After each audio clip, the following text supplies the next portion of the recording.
to this wonderful, wonderful section of East Williamsburg. I was about to say New Brunswick. I wonder if there is an East Williamsburg, New Brunswick. No. No. Back here in my wonderful apartment in scenic East Williamsburg, Brooklyn, New York. Damn right it is. You ever been on a rooftop in East Williamsburg? Not in like 10 years. Yeah, me neither. It's been a while since them parties, man. Used to get down to them hipster jams. Speaking of hipster jams, our episode tonight is not a hipster jam, but we get to have a jam because we have a guest for once. We are risking certain death by coronavirus. Oh no, I said coronavirus. We already demonetized. It's too late. Now that we're not making any more money on this, my name is, as usual, Liquid Snake. We here to discuss some things and some people in this crazy world of ours that is burning down by the second. With me, as usual, is your man, the myth, the legend, the folklore hero, the Lightskin Bandit. Yeah, probably more myth than legend. Maybe more legend than John. I don't know, but you know what I'm saying, we back. We got masks, we got gloves, and a whole lot of love, man. Always use gloves with your love, unless you like it raw, in which case I understand. Real, baby. All right, so I should probably use this microphone to talk into. So as I said, tonight we have a guest to pay, I guess, homage to us and our glorious, long, tenured institution running out of my bedroom.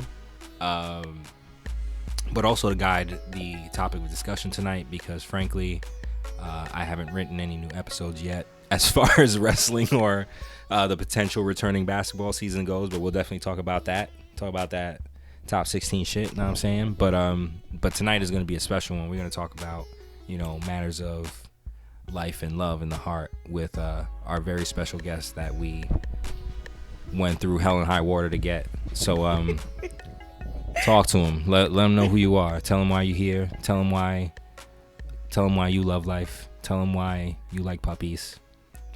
Whatever you want to tell the fine folks out there, our loyal faithful out there. Thanks for coming back, by the way.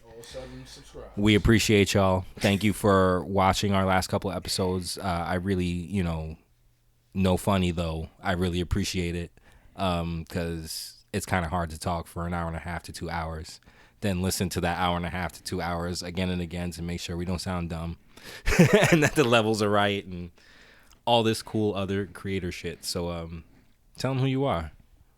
What do you do? Why do you be?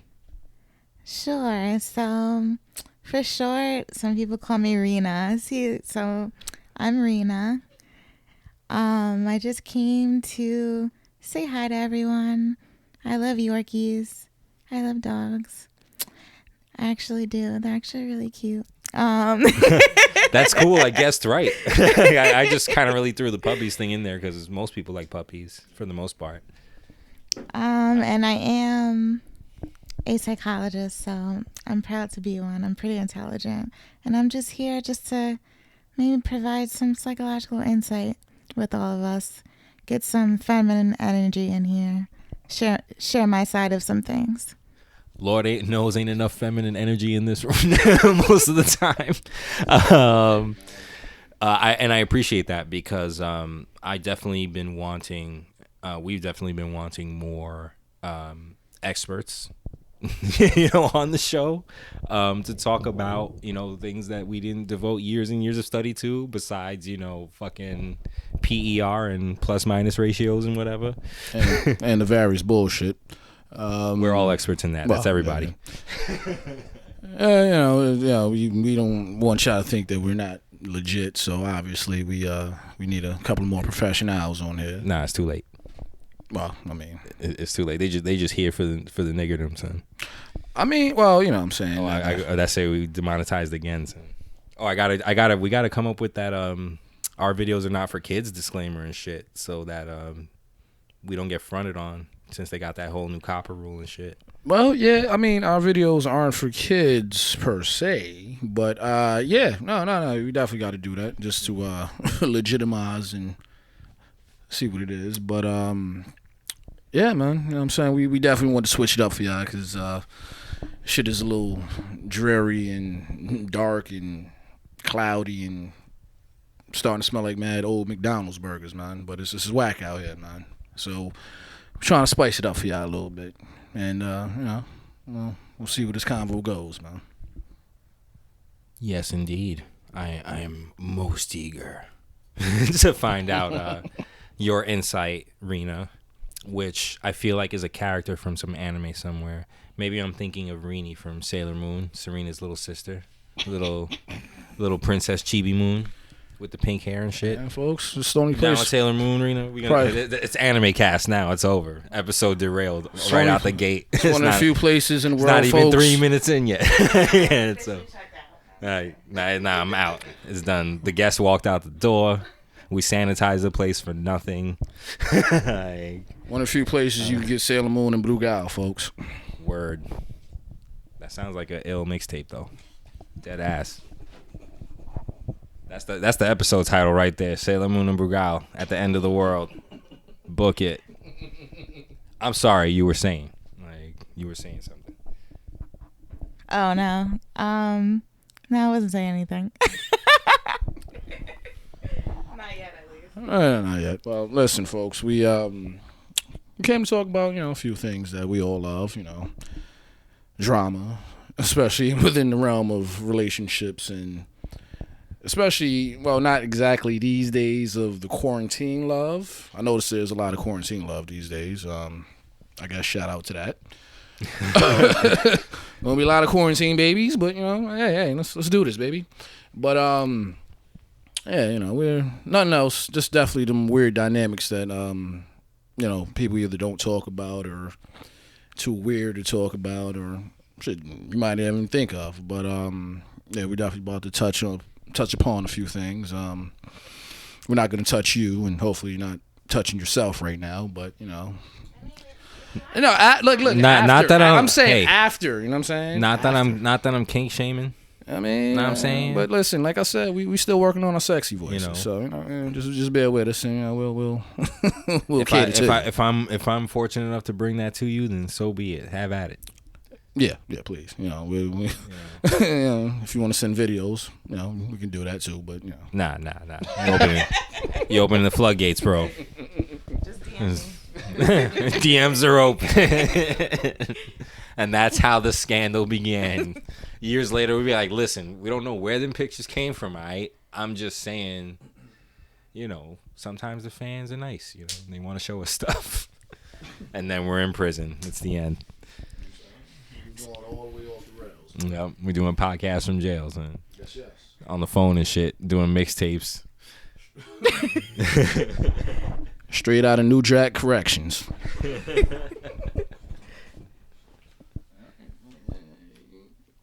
So, So, like, speaking of DMs, do you feel like certain people really use Instagram as kind of like a form of pornography? Because certain girls' pages, they really like have really explicit pictures, and they do have videos that 100%. Of them twerking, doing different sexual acts. 1,000%. It don't even have to be sexual. Like it could literally just be a girl in a bikini or people something. People are just freaks.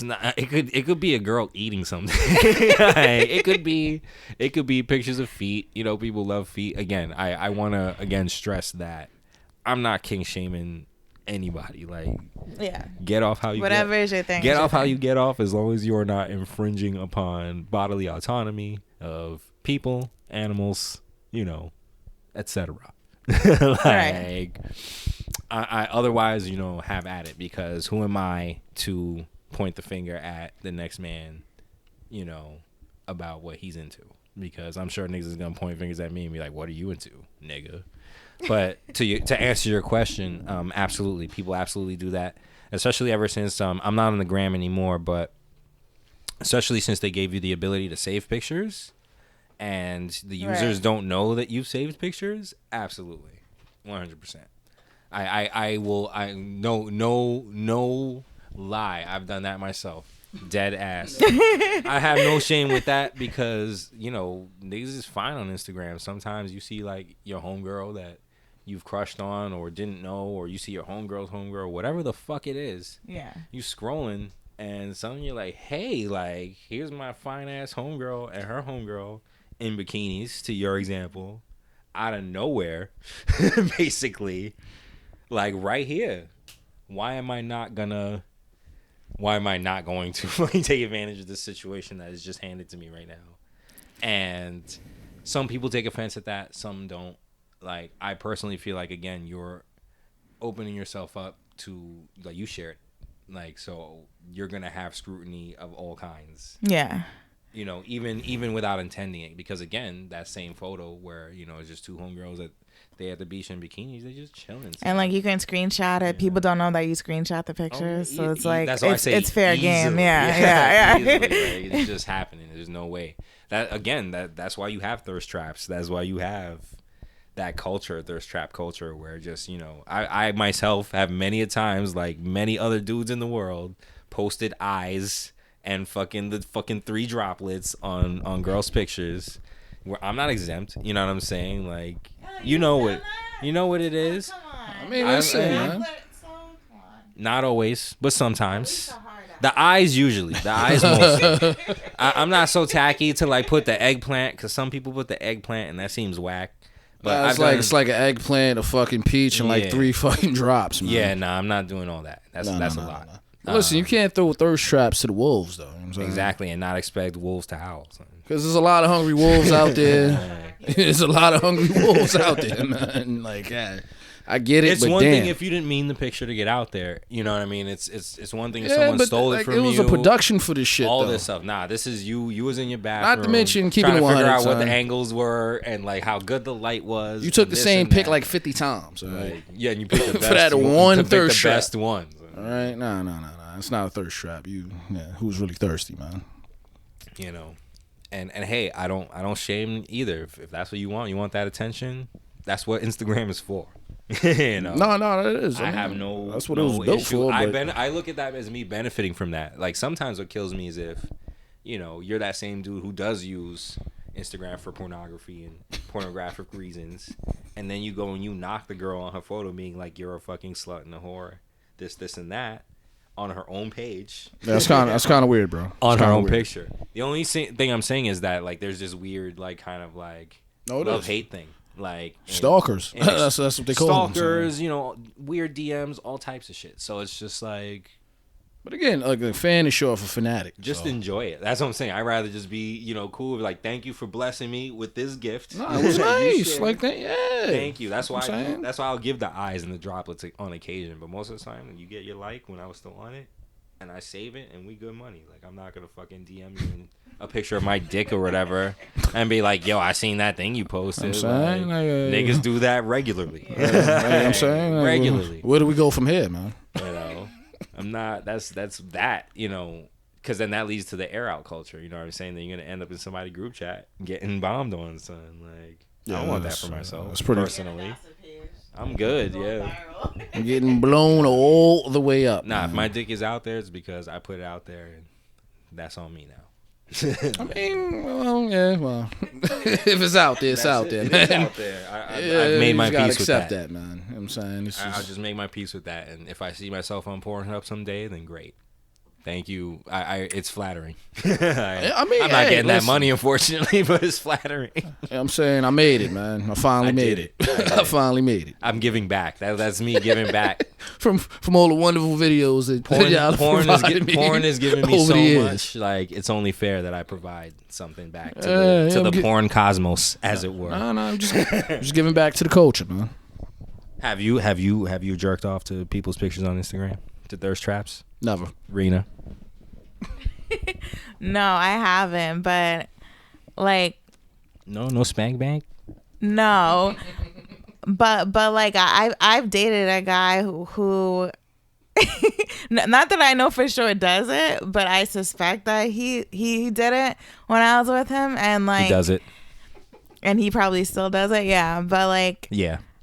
and then like I noticed a lot of like the girls he would follow on Instagram would be like literally like strippers or like I don't know how else you want to call them, but like girls that don't necessarily call themselves strippers, but for Instagram they kind of are because they're Instagram always models. naked, basically. Instagram Instagram models. models. There you go. Yeah. They are, you know. Props. Shout out to the Instagram models. Get your bread.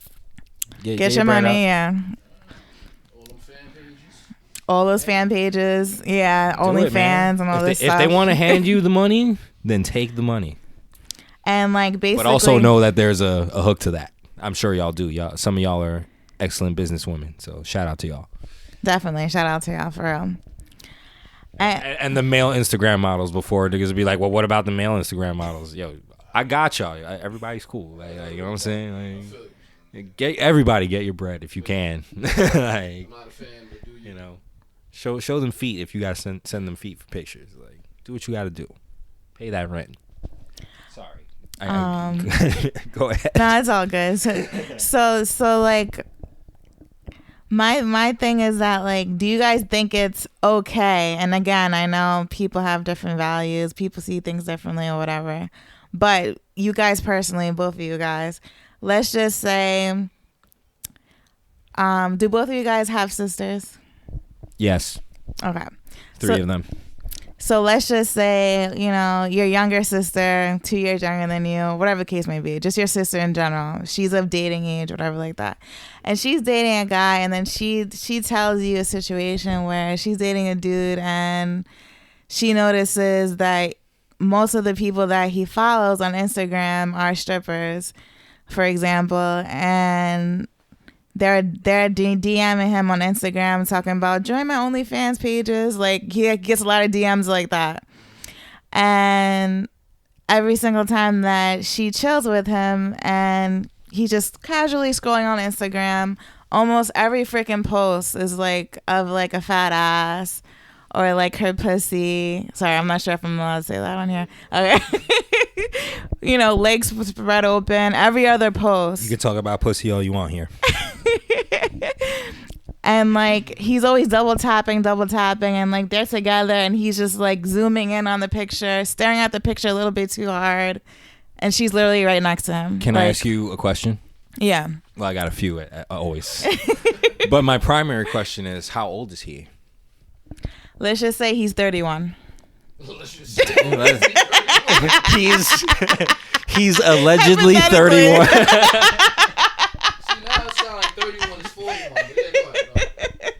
So this alleged 31-year-old. The only reason I ask is because, and again, I'm eager to hear your input as, you know, psychologist more than, you know, anything else, because that's not my realm, right? People have highlighted like porn addiction as like a thing that is huge in modern society because of how easily accessible it is now. It's everywhere. It's free. Yeah. You know, you can get whatever you want pretty much whenever you want. If you're lucky enough to have the internet or a phone or whatever have you, you can find it if you need it. So, I guess to answer your question, how I feel about that personally, I would say that that's a symptom, and this is, you know, kind of a hint on the reason why I hopped off Instagram is like you're so used to just scrolling and double tapping. Oh, I seen that picture of fat ass. I like fat asses. Right. Bam. Like I seen bam. Like I did it, you know, heavy. Like, you know what I'm saying? I followed more than, you know, beautiful people on my Instagram, but it's no different. Like you're just like bam, bam. Oh, my friend posted something, you know, their ham sandwich, bam. You know, it's that muscle memory, that compulsion, you know what I'm saying? Like, you know, I like all those things. And you know, it is it wrong if his girlfriend's next to him? I don't know. It depends on how she feels about it, really. It's a little weird, personally, but because then that's why I asked how old he was and how into social media he is and how much that stuff matters to him, because that stuff matters more to people than me personally. Like I just hopped off it because when I caught myself scrolling and tapping, liking the same things I already saw, or rereading the same posts I already saw, or looking at the same fat ass that that I liked 2 hours ago, I realized how much energy I was putting into this shit. I was like, yo, I'm not even like Instagram. How much time passes when you're on it? Instagram's not getting me money. Instagram's not getting me any of this stuff. Yeah. And again, I'm not shitting on people who are on it. I'm not discouraging any of that. Like, it just wasn't for me after a while, because I didn't realize I was getting less and less each time out of it.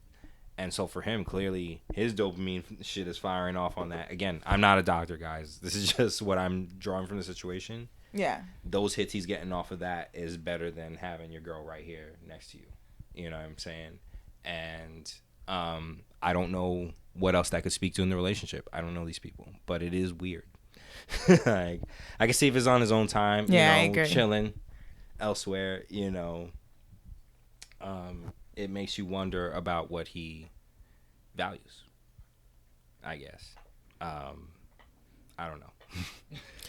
Now. I know.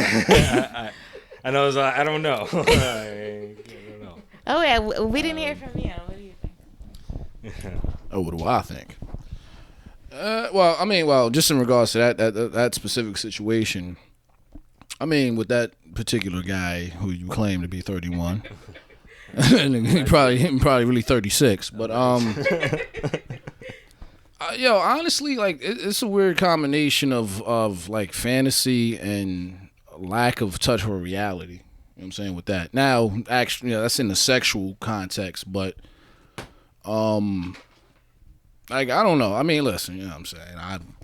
When I was on the gram, you know what I'm saying, I didn't have a full playlist of porno, but, all right. I had one main joint that I followed, but it was like somebody that I knew they was doing like this magazine kind of thing, so that was just a variety.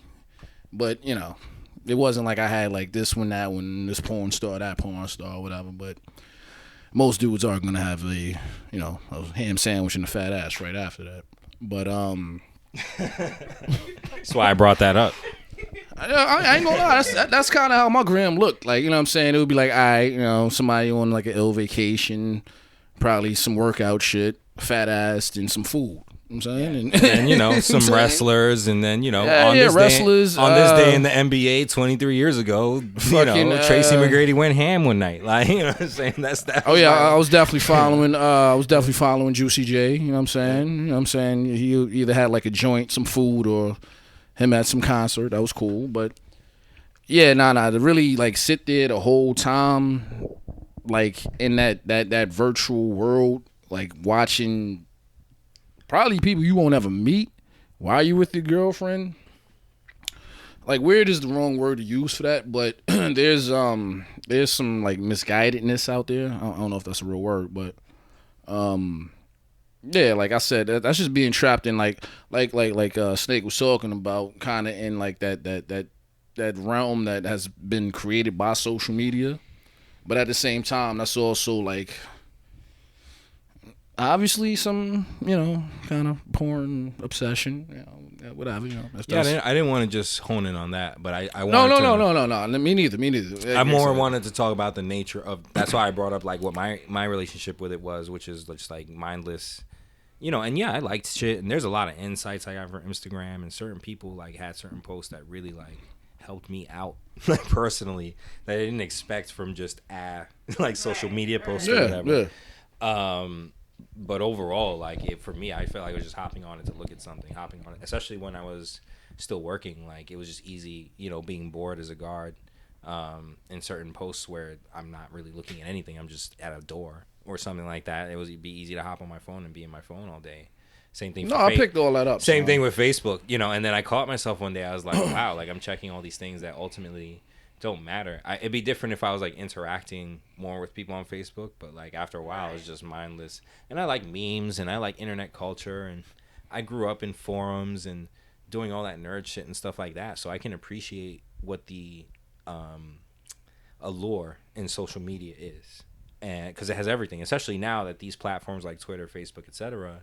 have everything. Like I said, it's a different world, bro. So it's a different kind of forum. And it is. It is a realm, and it's a realm, like you said, that people would love to just be in, as opposed to the realm that they can feel, touch, grab Yeah. You know, your man has his arm around the girl and is liking. It'd be different if he liked a picture of her fat ass on the gram or trying to big up somebody else. Yeah. But like, I'm just in here, like, you know what I'm saying, instead of, you know, out here. And I don't want to sound old, like old man number 8 or whatever, like it being like technology's gonna doom us all. I mean, you gotta keep shit in perspective, man. Or keep shit in context. You know what I'm saying? Yeah. So it's I guess it's odd. I can't relate to that. And again, I catch myself in the vortex. I've definitely hung out with, you know, girls and friends that you're supposed to be like interacting with and spending time with on their phone the whole fucking time. And both of y'all or all of y'all are just in your shit. Yeah. You know, like not saying anything.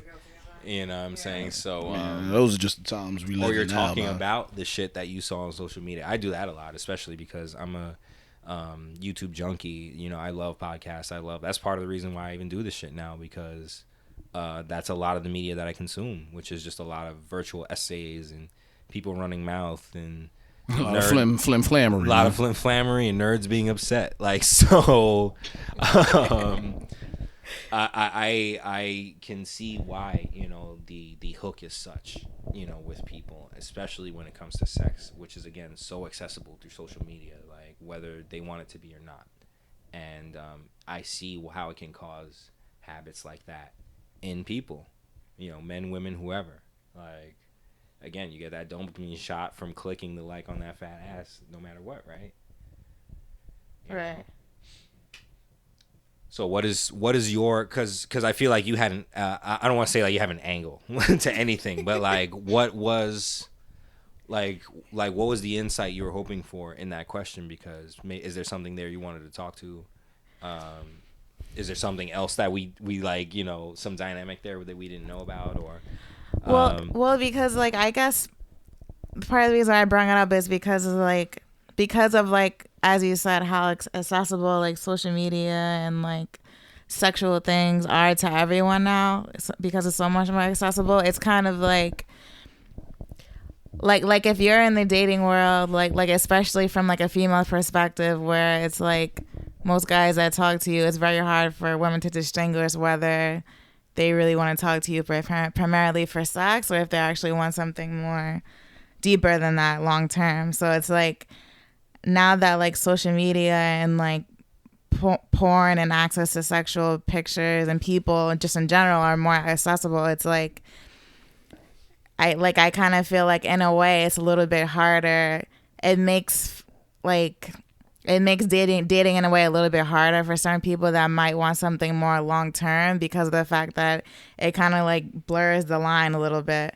Like, for example, like if you are talking to a guy and let's just say you guys are just dating casually, trying to see if like something more serious can turn into something, it's like I feel like it kind of makes you question a little bit more. Like, is it just me, or is it just like that's kind of like how the product of how the society is now? Like, kind of like, you know, it kind of makes you, I feel like it could kind of make you question kind of certain behaviors like that related to that, just because of how technology has advanced now, in a way, if that makes sense. I don't know. No, it makes perfect sense. I mean, well, and people haven't been lost since the dawn of man. So, you know, when we started getting phones and, I mean, look, we live in the age of too much shit right now, man. Every time you finish a series, it's like 10 more that comes out, man. And it's like, with information comes, I guess, a lot of overdrive and a lot of overwriting, and certain things get lost in translation. But like the human interaction, like that's what's really been messed up with all this social media. So like what you're talking about is basically kind of like a victim of that. Like, being that we have to look at screens a lot of times just to communicate and interact with people, it's like you lose something within that. And but the game has always been the game, has it not? Like, in terms of like that dynamic between, all right, are men just trying to dog people out, you know, or is there something more meaningful to whatever pursuit they're offering? You know what I'm saying? That existed before the internet, much less social media. That's why I said people were lost since the dawn of man. So yeah. And I mean, these days you see that more than any time really. But Again, it's case to case, man. It's hard to say like how you really can build like a really strong relationship now because like there's too much to really get in the way of that, right? Like especially these days, more than probably any other time, just cause of like mad video models and mad distortion of thought and like what really matters. That's what it is. But again, like I said, it's case to case because if you're talking about somebody that truly wants to, build something and so on and so forth, I would think they would show you that from jump, as opposed to like somebody that's like hiding shit and then they saying one thing or it's another thing. It's just a lot of hypocritical shit. Or at least show that they're willing. Some level of willingness. Yeah. Even if they're not like on board all the way, they're like, all right, well, I can try. You got to at least try. You know what I'm saying? If that's not the case, then hey, what are you doing? And I guess the digital era, because I don't want to just kind of stick it all on social media. It's like just again the connectivity of the digital era, internet, etc. No, shit like being able to email and text each other. all that was starting to deteriorate way before like any like it was like it. Again, man, it's we live in a society where priorities are the real priorities and what we really should care about is pushed to the way back. So it's like absolutely. And we live in a real society where it's just all about the individual, and I got that's a lot like where that comes from. Because other countries, it's really like we all will grow together and see what's up. You know what I mean? More like community. Yeah. So like with that, it's like tied in more. Yeah. And then with that, like the family concept is more tied into that. You know what I'm saying? Yeah. So like with us, it's like all right, fuck it, I'm a shine, and whoever's with me is with me. And, I think it's pretty universal, yeah. Yeah. And so that ties into your question because that kind of also talks to how things were in the past before social media and all these other things, dating conventions, etc. Ultimately, as we were talking about in the pre-show, the production meeting that you guys don't get to listen to until we're like famous and then you care about that stuff. And that'll be like an extra on Patreon or whatever. Do a Deezus and Meryl style where they're talking to Julia. Yeah, we need a Julia, who can like sound cool and make us look cool. We probably already have or something. Oh, you're hired. Are you taking the job? Oh, I'm down. It depends. The job offer, just Damn. I gotta see what's in it for me. You know what? I respect. Talk about individual versus community. I respect that. Know your worth. Know your worth.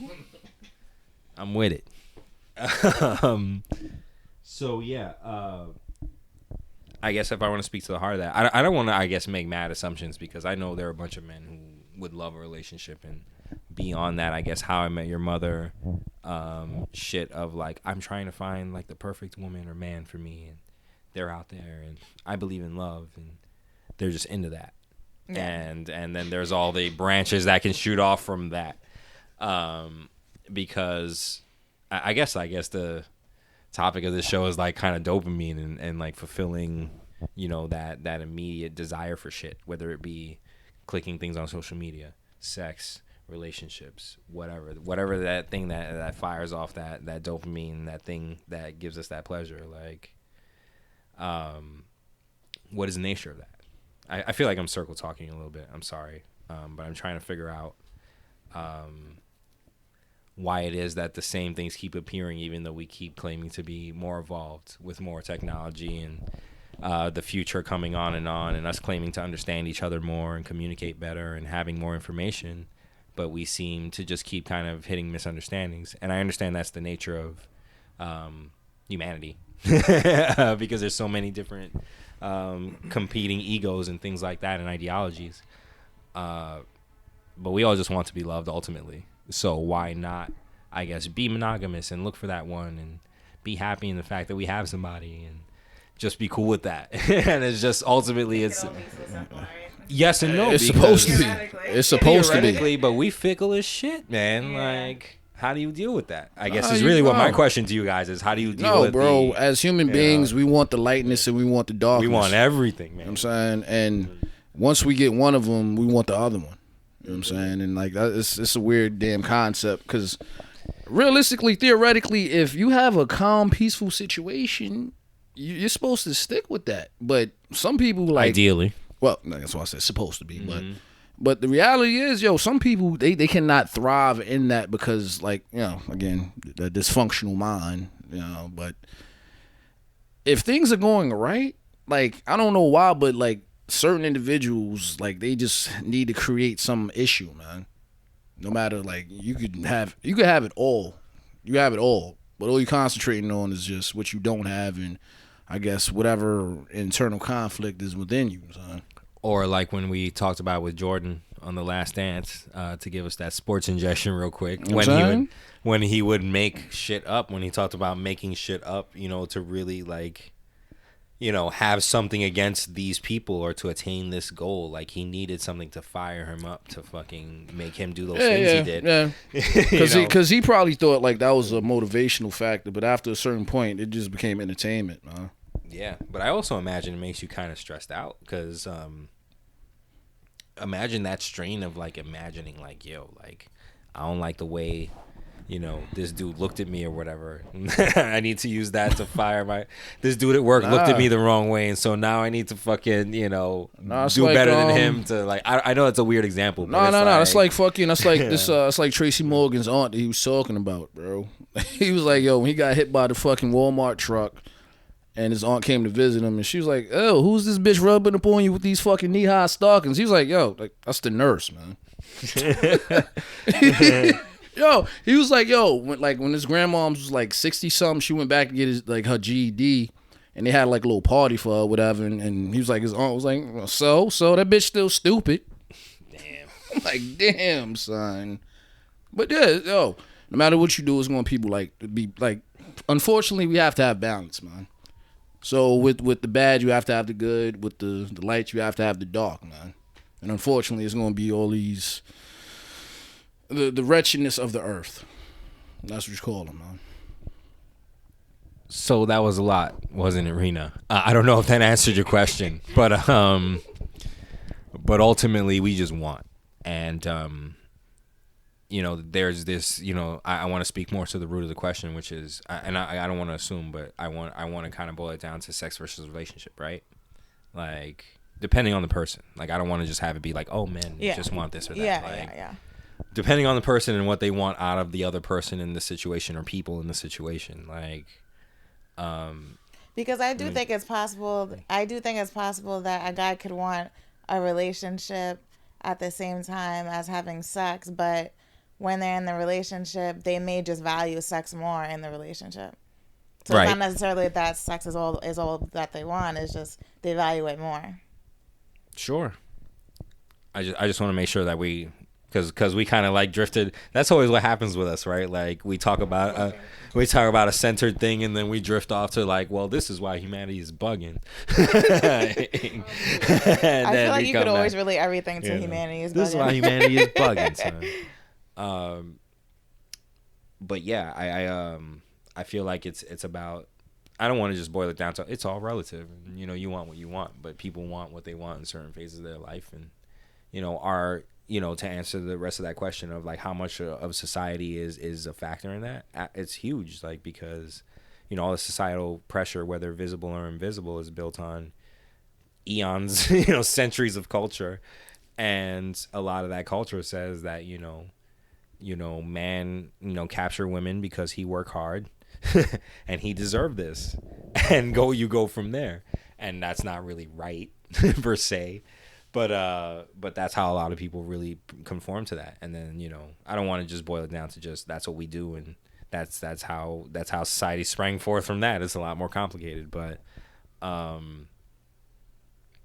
don't know, help me out here. I'm flailing a little bit. Like I don't know, like just as an aside to that, like, in addition to like scrolling, he would also, if he would see a girl with the fat ass, he would literally say, "Damn."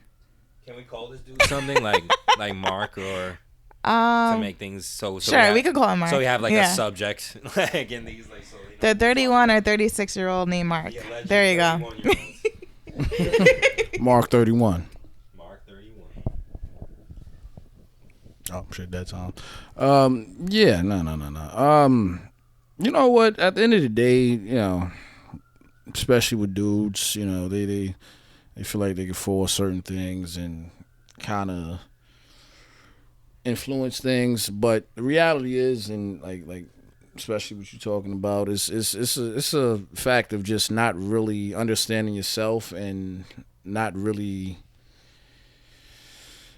being truthful. Because look, I'm like, again, like I'm not Mark 31, but if I were, you know what I'm saying, I'm not. I probably wouldn't try to really like if I'm talking to somebody and they really trying to like build something serious and all that. I'm gonna keep it 100 and just be like, yo, listen, like it probably won't work. You know what I'm saying? Is that the case in this situation? Like how deep together are they? Are they just we just boyfriend and girlfriend? And I don't want to trivialize boyfriend and girlfriend relationships, but like, are they together and they're just having a trying to figure out if they're gonna be together or not?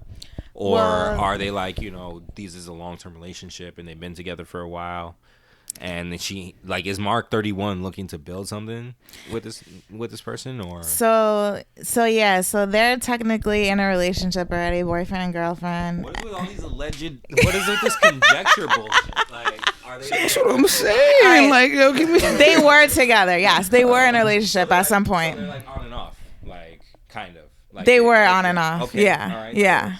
Wait, are they together during the time we're talking about now, or is it like just some loosey goosey stuff? Well, they just recently broke up over this past weekend, actually. Oh fuck. Hey, this is some fresh shit. Yeah. Late breaking news, folks. All right. So now we have some context here. What was that what she wanted? Was she looking to Mark 31 to build something with? Was this her forever girl or some shit like that? Because they were on and off. If you're on and off, you usually, that's like baby mom territory, baby daddy territory, or I've killed for you territory or some shit like that. So they weren't together for that long. They were together before they broke up for about 7 months before they finally like called it quits for real. Okay. But basically he had expressed to her that he thinks that she's gonna be his wife and he wants to build a life with her together. Like, he literally said that, and like everything as far as like his words and some of his actions showed that he really was serious about like wanting to build something for real. Yeah. So the next question now becomes, I mean, there's always more questions. Because you said that he would say, I want to stick mostly to like the subject before I ask about who these people are, why they are, and what they do. That's what I'm going to do.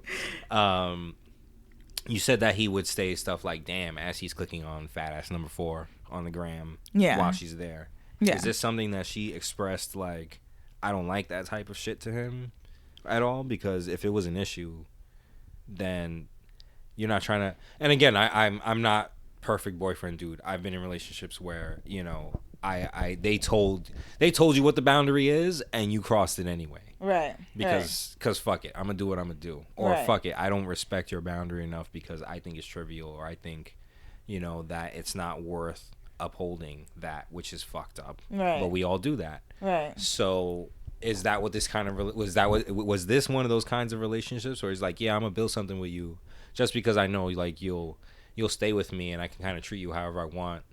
I feel like this Instagram shit is kind of like obviously part of more of an underlying issue. And again, don't get me wrong, I like fat asses as much as the next dude. Right. But and ham sandwiches. There's gotta be. That's the whole game at this point. Like, it's all disclaimers. Like, because there's always gonna be someone who stands up and be like, well, what about this? Or you're being ableist. Yeah. Or you're being sexist. Or you're being homophobic. Or you're being transphobic. Or you're not regarding, representation in this, that, and the other culture. Guys, if you're gonna listen to me run my fucking mouth for an hour and a half to 2 hours, sometimes 3 hours, about whatever it is we talk about, I'm gonna have to tell you, like there is I'm not out here to assail you or your community unless I specifically say, fuck y'all niggas. Right. That's a different story. And then we're gonna have some whatever issues we have then. But otherwise, like, I guess I'm always going to make a proclamation because I want y'all to feel heard. Ultimately, everyone wants to feel heard. That's why we in my fucking bedroom recording shit like this, because everybody has something to say. And even though sometimes those things that people have to say are fucking wrong, I still appreciate that you have the right to say them. And I know that's a perversion on, all those historic sayings that talk to freedom and freedom of speech. But the point is that what did he hope to gain out of this situation? Or why would he treat her in such a way? So his girlfriend at the time, she would tell him that she didn't like it, and maybe after the second or third time, he did stop as far as the commenting, but the girl would still notice that he would be looking a little bit too long as far as like the admiration aspect of it. Okay, so why did she care so much about what he was doing on his social media? So, like, why did it matter? Besides objectification and all that other stuff aside, like, why did it matter how he was spending time on his virtual space? Unless that's something they do together. I know couplers are weird like that, and they're online together. Yeah. Why? I'm trying to get to the heart of why this was such a thorn for her. So, because clearly it was. Yeah. So that's a good question. I think it's because at the root of it, it's like it wasn't just that in isolation. It was more so he would do other behaviors that would kind of hint to her that he was really on this like objectification wave. So like, I mean, what would he do though? So I can tell you. So like, for example, he show up in the bedroom one night, butt ass naked with a Superman cape on. I'm saying you jump through the window like Spider-Man. What's what I'm saying? No, okay. So I'm trying to figure out a way to say this, but anyway, I'm just gonna say how. Nah, just say what you just say. I'm like, I should be politically correct. No. Listen. Yo, put sanitizer on your hands, but not on the cast, baby. This is what I'm saying. We're here for your insights. So we in the mean streets of East Williamsburg, baby. So like, I know we talked about this in pre-production, but basically the overarching thing was like she kind of felt that he was a sex addict. So like him doing that, she felt like was like a function of that. And to her knowledge, no, she didn't. But she kind of felt like whenever she would meet up with him, the first thing he would want to do is fuck her, basically. Oh, okay. All right. And now, is he one of these individuals that would be like riding on the train watching pornos? Or does she know? That's a special breed. Well, I don't know about the riding on the train thing. Like he's from Jersey, but y'all are brave. Dead ass. Shout out to y'all. Yeah, y'all could do anything as far as I'm concerned. Nah, cause look. You said that like he's looking at all types of cootie pics while he's with his girl. All right, so if he like, unless it didn't happen often, but often enough for her to be like, what the fuck? Enough for her to talk about. You know what I'm saying? Yeah. But like like for me, that means that if he ain't with her, then I mean he's looking at any and everything, no matter where the hell he is. But that's me actually being on the train at times and actually seeing weirdos, types of ornos and whatnot. How was it with the reverse? Like, was he someone who was possessive, jealous? Like, was she cool with looking at other guys, girls, whatever she's into? Like, was it a problem if, like, was he in her social media like that? Is this a thing that, like, was this such a thing, this dynamic in the virtual world so important to them that was there give and take? Was there, you're not together for on and off without being attracted to other people. So like what was that dynamic in their relationship? Like how did they, obviously they were together. There was, they were for each other, but like, that's why I asked if he cheated. Were there other people involved? Was there ever anything like that between them?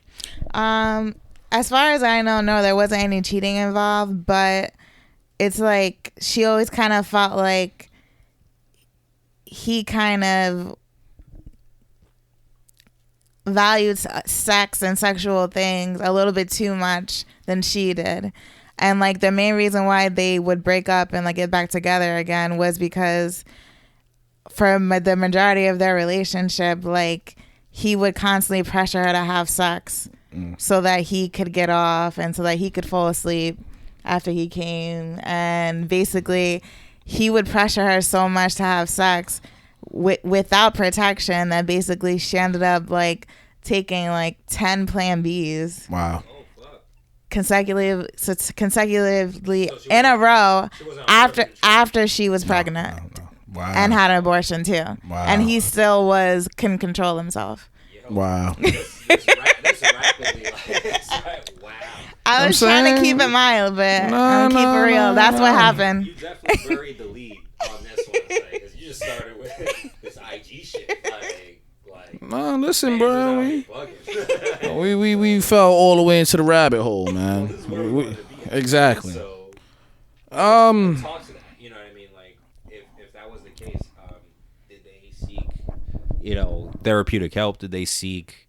Was this something that was addressed in the relationship, or is it just a thing that she thought and just was like a thing that she would throw at him? Like, was it a thing that they tried to? Again, you're trying to. I'm just trying to see the scenario, right? You're trying to build something with someone.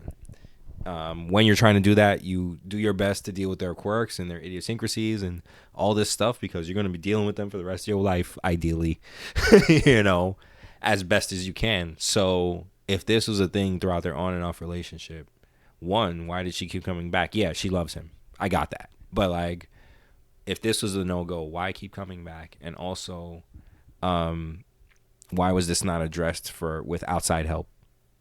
Right. So the outside help, she did suggest to him that she felt like he really does have like a sexual addiction problem. And when she first brought it up to him for a while, he just did not agree with it. He didn't even was aware that it was a problem. Like, he was just like, I like sex a lot. Like, he looked at it like that. Like, he didn't really view it as something that was an issue himself. Like, he wasn't really self-aware about it. I mean, why would he? Why would he? Because, like, who was he around to really bring that up? I mean, unless he was with other people prior to whoever he was with, and they did that. Now, if that was the case, then, yeah, you dealing with, a borderline psychopath. But or they enabled him, those past relationships. No, that's what I'm saying, yeah. Like they either went with it because they felt like, all right, if I go with it, then, it would lead to much greener pastures, and it obviously didn't. But at the same time, he obviously never had anybody to really, like, pick his brain and be like, yo, bro, like, why do you really think the way you do, man? And, like, because, like, what you do is, yeah, like I said, I don't want to use the word weird, but, you sitting up looking at all types of, nakedness and all types of extra shit all day. Even when you with your girlfriend, it's like, damn. All right, well, that's, like I said, that, unfortunately, I've been around so many people that are in their own world, and again, that shit distorts reality. But personally, look, if I'm with somebody and they really come to me like, yo, I see you kind of you a little off right in this area, it's natural to get a little defensive, but at the same time, you gotta understand that it probably is coming from a better place. And I'm saying, I'm somebody that always wants that outside perspective, because I could look in the mirror all day, but right, I'm saying, I can flex and feel like I'm the shit, but and we're always right to ourselves, right? Right. But like, she did bring up like outside professional help to him, and at first he was resistant, and he was just like, all right, basically, when she threatened to leave him, like, if he doesn't do it, then he eventually agreed, basically, just really because of that. But essentially, it didn't really get to the point where he actually got the opportunity to talk to the outside professional, because she pretty much got to the point where she was just like, yes, we can like go to couples therapy together, or you can talk to my therapist, or find your own, whatever the case may be. But it's like, she kind of felt like in the back of her mind, like, she shouldn't have to deal with this so early in the relationship, So. Well, it isn't early, right? Because you said they were on and off. So this is something that clearly was I don't want to call it a problem, because past the honeymoon stage. Yeah. There you go. Yeah, That's it. There it is right there. Perfectly. So, like, usually when you make it in, past that phase, then all the little things creep up. So is this just another little thing, or is this a severe psychological issue?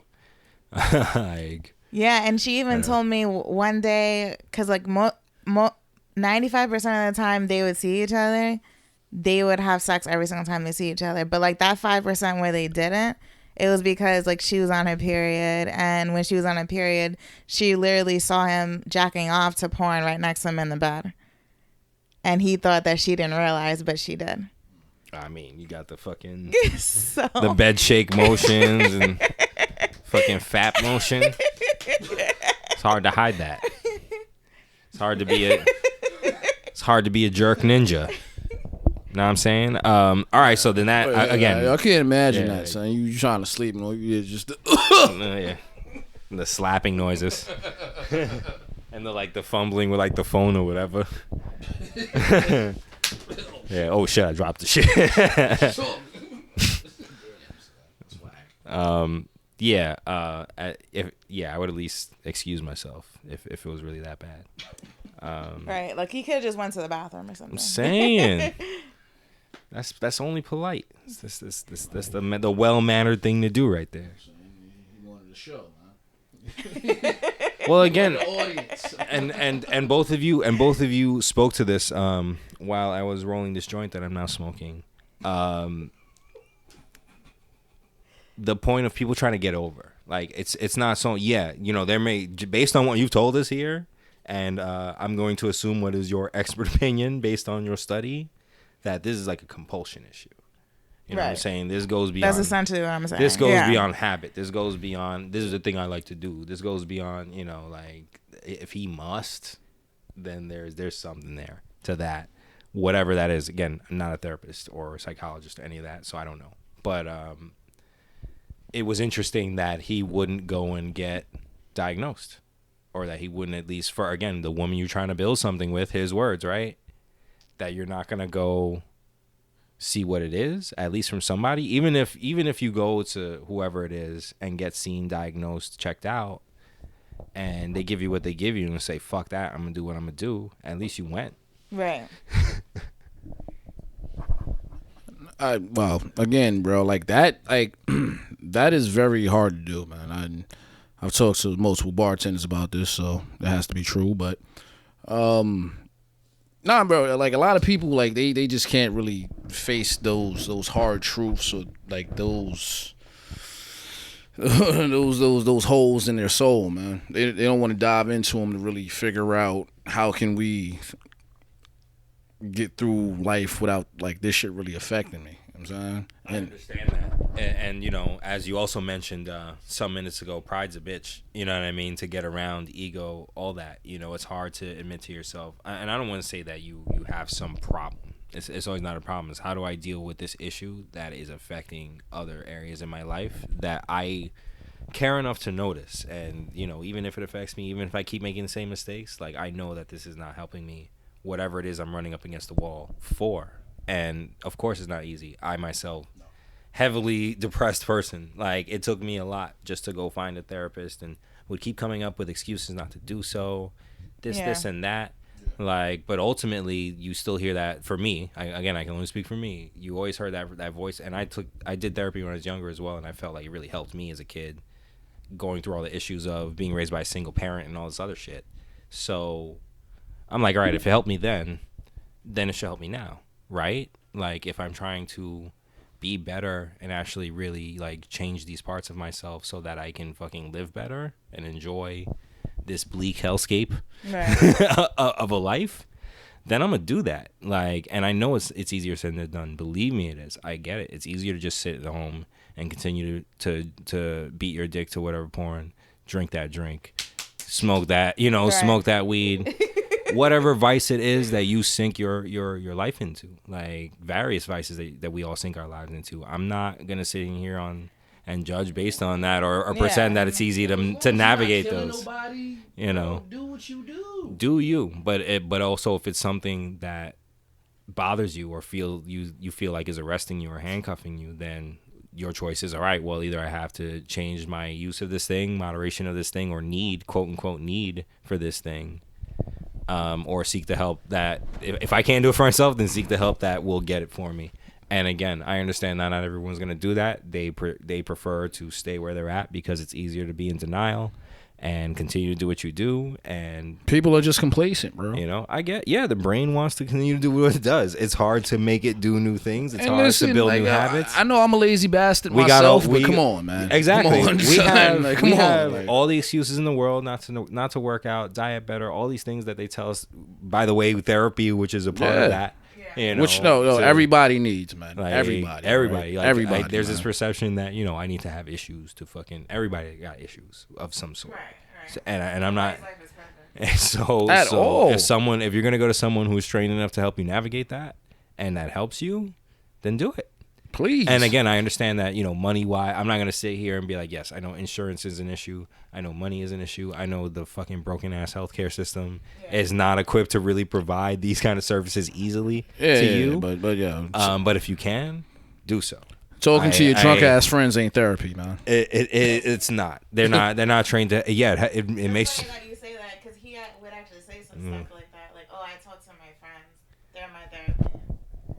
And he would be like, "Oh," when I first brought it up to him, and he was in that denial stage. He's like, he was like, "Oh, what are you trying to say? I'm crazy? Like, you sound like I need to go to some kind of mental institution." Oh, wait, was he like abused?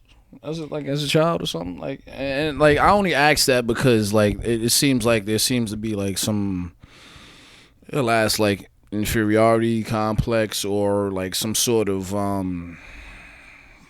it's something there because you don't react the way he reacted when she asked him about those situations because he got real defensive. Yeah. So it's like that's all that's automatic because like when she asked him that, it touched something that she probably didn't even know she was touching when she asked, but it hit him somehow, some way. And then I talk to my friends, we drink, we do this, we do that, but his friends probably are the same way he is. Birds of a feather, man. Right. And I don't want to disregard talking to your friends and loved ones as any level of coping with life. But they're not professional. They're not trained. Yeah, it always comes back to that. They're not trained. I would say that to my friends all the time. They're like, "Oh, you're so wise. You give me this advice or whatever." I was like, "Listen, I don't know shit. I'm just as an emotional wreck as you are. Like, I'm just trying to make it. And if you can find someone else who can safely sit on the outside of your situation and really fucking examine with you how to cope and deal with these types of things and traumas that you yourself don't even realize you're carrying, do that. Please do that. Like this podcast shit is cathartic and shit, and that's great. But like this is I don't want to ever diss any level of self-expression or anything like that. But if you can go see someone who's trained to take a look at the inside of your mind, do it. Especially if it's easy for you to do it, because it will help you. I feel it will help you, and even at the end of the day, you want to be on some pickle Rick shit and disregard what they have to say to you, then you are free to do so and move on with your life and be the expert that you are in your own life. Only you inhabit your brain and your body and know how it's going. So I can only say that stuff helps. And it's funny because I feel like now we're doing this case study of this dude. And you, Rena, are the only one who's trained in this room, realistically. So it's interesting because in a lot of ways, this guy represents the average dude, really. In a lot, like potential. No, hold on. Potential addiction issues and all that other shit aside, like. The dude of just like again, I bring up getting over. We always are trying to get over on each other because we want to test that boundary. We want to see what we can get away with because we like that thrill of it. All of us. I'm not saying we do this maliciously all the time, but a lot of us do though. Dave Chappelle said, "Boy, you don't know where the line is until you cross it." So I mean, unfortunately, everybody can't do it, but you do need certain people to push the envelope. And honestly, as uncomfortable as that may be, that's how we grow as societies and as people. So it's like like we want the happiness, but like we really grow within the unhappiness and the dwelling in the darkness. That's how we learn how to get out of that type of shit, man. Damn right. It's just hard to reconcile that with people being selfish jerks and how to contend with that. And it really might be a more serious issue with this dude. He might really need some severe counseling and diagnosis and a means to cope with what seems to be a really compulsive issue for him. And maybe medication he might need. Potentially. A couple of different or different outlets. It might be just something as simple as that. Like, dude doesn't have any other outlets in his life. Painting? Like, has he tried like playing ball or fishing? Fishing? Like feed pigeons, son. Do something, bro. Like, damn, son. Like, well, his number one hobby would be smoking weed, and then that would be his number one hobby, and then that's not a hobby. That's a life. That's what he that's would a lifestyle. call it. She would tell me. No, that's a lifestyle right there. You know what I'm saying, like well, shit. Even with that, like, you can get high and go feed the pigeons, man, or you can do that simultaneously, right? Exactly. You can roll you a nice joint. Go to obviously we you should have a mask and some gloves on by this point, but you can still go out to whatever park, especially if you out in the boonies somewhere. Just go feed the ducks, man.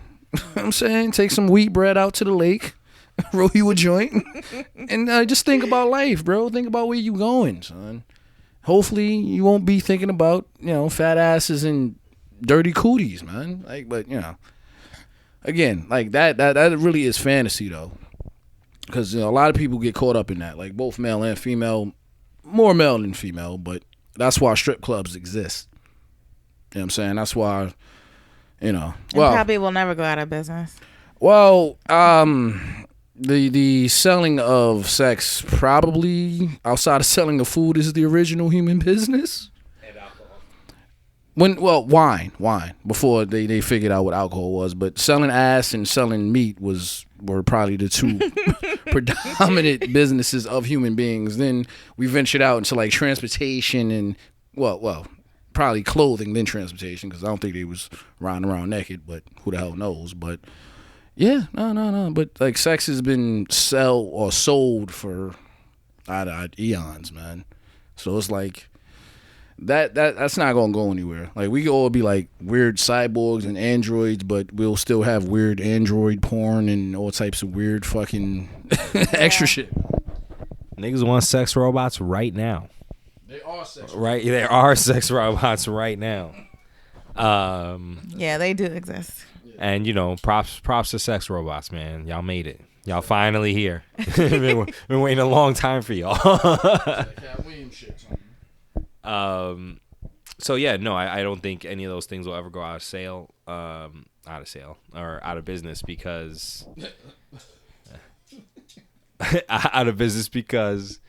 again, there's this weird, again, we talk about lines, right? There's this weird stigma of sex in this country, but definitely in the world, definitely in this country, especially as it pertains to like being proud of it and enjoying it and publicly showing your whatever your proclivities are. Right, right. Absolutely. And all that's fine. Like, I'm not against any of that. Honestly, me and the Bandit here often talk about that. Maybe that should be a future episode, actually, unless you want to talk to that right now. Do you think sex work should be like legalized? I'm talking about on a grand scale, being able to be unionized. There's legal protections. There's the whole ideal situation. Like, it becomes a whole new, like, it bolsters the sex economy like thousands of times over, because or the Bunny Ranch in Vegas, like, just on a grander scale, that it's more legal here in America. Because I feel like we're kind of the most restricted about that type of thing. Other countries are more cool with it, but right. Other countries are way more open than we are. Yeah, but I feel like if here would be a huge boon in so many ways, because weed. Especially that as well. Weed as well would definitely be a huge boon, but those are like definitely separate, albeit similar discussions. But I feel like that would be huge because then the stigma would be lifted, or at least partially lifted. That some people are just shameful in general, but like, or feel shame, or just want to always put shame in their quest to feel superior over other people.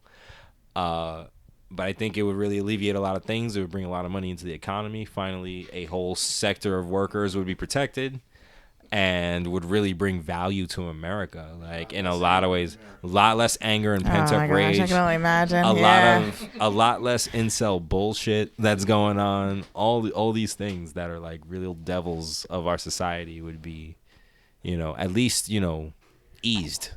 I wouldn't say eliminated, but eased.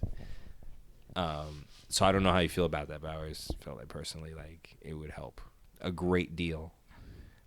As far as moving the country forward some. So like when you say sex workers, is that like kind of synonymous with like prostitution or like? Yeah, but and everything in between, like people, are getting it in on OnlyFans and various sites and are facing problems there too with content protection, having their content stolen, being seen as quote unquote, what the internet folks consider legal, as far as it goes in terms of selling content that they want to monetize, and they want to monetize themselves, their bodies, their content. Right. And a lot of these places are cool with it at first, and then suddenly they're not cool with it because popularity rises, or because suddenly they have some moral problem with how these people are getting their money, which I don't understand because everybody's getting money. You're taking most of the cut. Right. And then suddenly you have a problem. Oh, yeah, now that you're rich, suddenly you have a problem, and you're going to freeze everyone else out. And that's only just an example of one avenue of sex work, which is, internet commerce. And that's huge. That's a huge area of money that people, especially now in the time of the quote-unquote apocalypse, people are trying to make as much money from home as possible. So that's a factor. That's a huge factor. And so, yeah, I'm talking about all forms of sex work, in that you can monetize yourself, your body, your content, whatever it is, in whatever kind of way, as long as you're protected in the eyes of the law. Yeah. I mean, I kind of feel like because like everything is so accessible, why not be okay with that? Like, you know what I mean? Like, it's kind of like, what is it that sex workers are going to be doing that is going to be so hard to access on a regular basis if you really wanted, like you can look at certain things or be entertained by certain things, but obviously when you're actually engaging in the act of sex is a little bit different. But what I mean is that like if you can meet someone through the internet, like literally you could be on fucking Tinder for the sole purpose of if you wanted to, you could hook up with as many girls as you want to do, as you wanted to. And there's a lot of girls that want to hook up too, and so it's kind of like, it's like in a different way, it's kind of the same idea, even though literally I don't think girls are really going to be paid for it. But I mean, as far as like they should be, the simple transaction of the sex and why and what you're actually doing, essentially you're having sex with each other, and you know what I'm saying, and that's it. I mean, would it not be better? Not that I'm saying you're opposed, but would it not be better, in a scenario where someone, signs up for their appointment to get their dick sucked or whatever, and it's all on the up and up, and they're stress free, and people aren't on the lookout for cops or trying to do it in their cars or this and that, and having it be this and I understand, that the thrill might be part of this, and the illegality of all this stuff might be part of the thrill of it, but ultimately, don't you just want to be able to say, yo, I just went down to the fucking Love Hotel, brothel, whatever you want to fucking call it, got my shit off, went home, got dinner, and my night was great. And you had a ham sandwich at dinner. Yeah. Had a nice ham sandwich waiting for me for dinner. Yeah, so I kind of feel like, why not? I'm not opposed to it. I think that's much better than devoting millions, if not billions of dollars to arresting all these people, prosecuting them, shutting them down, silencing them, kicking them off these sites, not helping them when their content is stolen, not helping them when their money might be stolen, not helping them when they're in danger, judging them, when they're in danger. Many sex workers having been killed because of the dangerous nature of their profession, whole lot. whatever that may mean, from dancing in clubs down to being on the street, down to being on the party line. You know what I mean? I'm really dating myself with that, aren't I? Yeah, just a little bit. But bro, you get it. Yeah. You get what I'm trying to say. Man, bro, you know what it is though, bro. The money is in the chase. It's not in. It's it's funny because all right, is it though? Nah, bro. It's that McDonald's shit. It's that Burger King shit, bro. It's like all right. It's not about when you show up and actually buy the shit. It's about the commercial you sold, the burger that you'll never fucking get.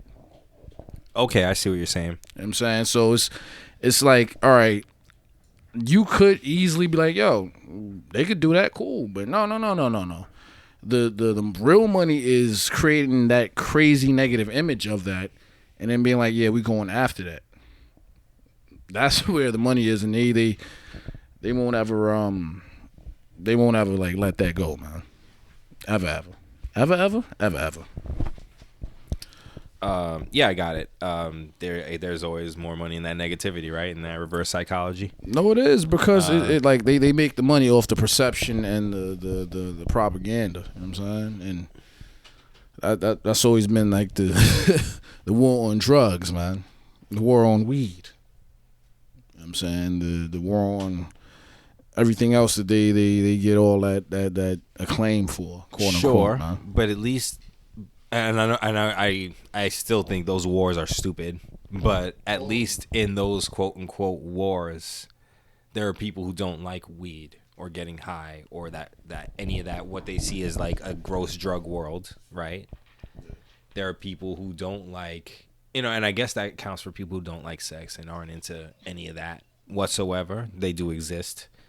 But there's always at least enough of a negative slant for some of these wars, an enemy to push against and someone to villainize, a perceived enemy. So so to your point, like, I guess the perceived enemy in this case is the dirty sex worker, whether she on OnlyFans or on fucking Broadway and Myrtle, like, you know what I'm saying, like at midnight, like. Shout out to Broadway. Shout out to the workers on Broadway and Myrtle. Be safe out there, especially now. Like, don't let them boys catch you. They wilding out here. Super wild. So I guess to answer your question, or to finish, I guess our thing on that, I still feel wholeheartedly that effort is better spent in kind of building a framework in which everybody eats. You know what I'm saying? Like. And in some ways, minimizing a severe crime problem in America. Like, that's a huge sector of crime that feeds into so many other sectors of crime. You think about, the slave market, the sex slave market, children being abducted, women being abducted, men being abducted, immigrants who fall through the cracks being abducted. That shit really fucked me up when I found out what was going on in like Atlanta and Georgia, bro. When it's like some, like, it's like crazy, bro. Like, they really like they got like strippers scheming on like young girls, all types of weird pimp dudes, all types of regular crazy dudes. Like, shit is crazy. Like. It really, like, it's some real movie shit, man. Like, you really wouldn't think that type of shit is really happening, especially, like, out here, like, somewhere there. But, it's it's a real operation out there, man. I mean, it makes sense, though. That's why I bring up the people who, quote-unquote, fall through the cracks or whatever. Like, no one sees these people. And so, naturally, the vultures of the world, those people who don't want to, I don't want to say... fuck it, I'm not going to say that. Never mind. But those people who don't want to like really work hard on their own merit to get something for themselves, it's easier to just take advantage of and victimize on these easily impressionable and easily fucking scoopable people that are easy to disappear. And that's just one branch of a really fucked up problem. And I don't want to just minimalize sex trafficking or slavery trafficking like that. But that extends outward from the fact that there's this air of illegality around sex work, and this air of like, you know, these people don't deserve to be protected around sex work. Right.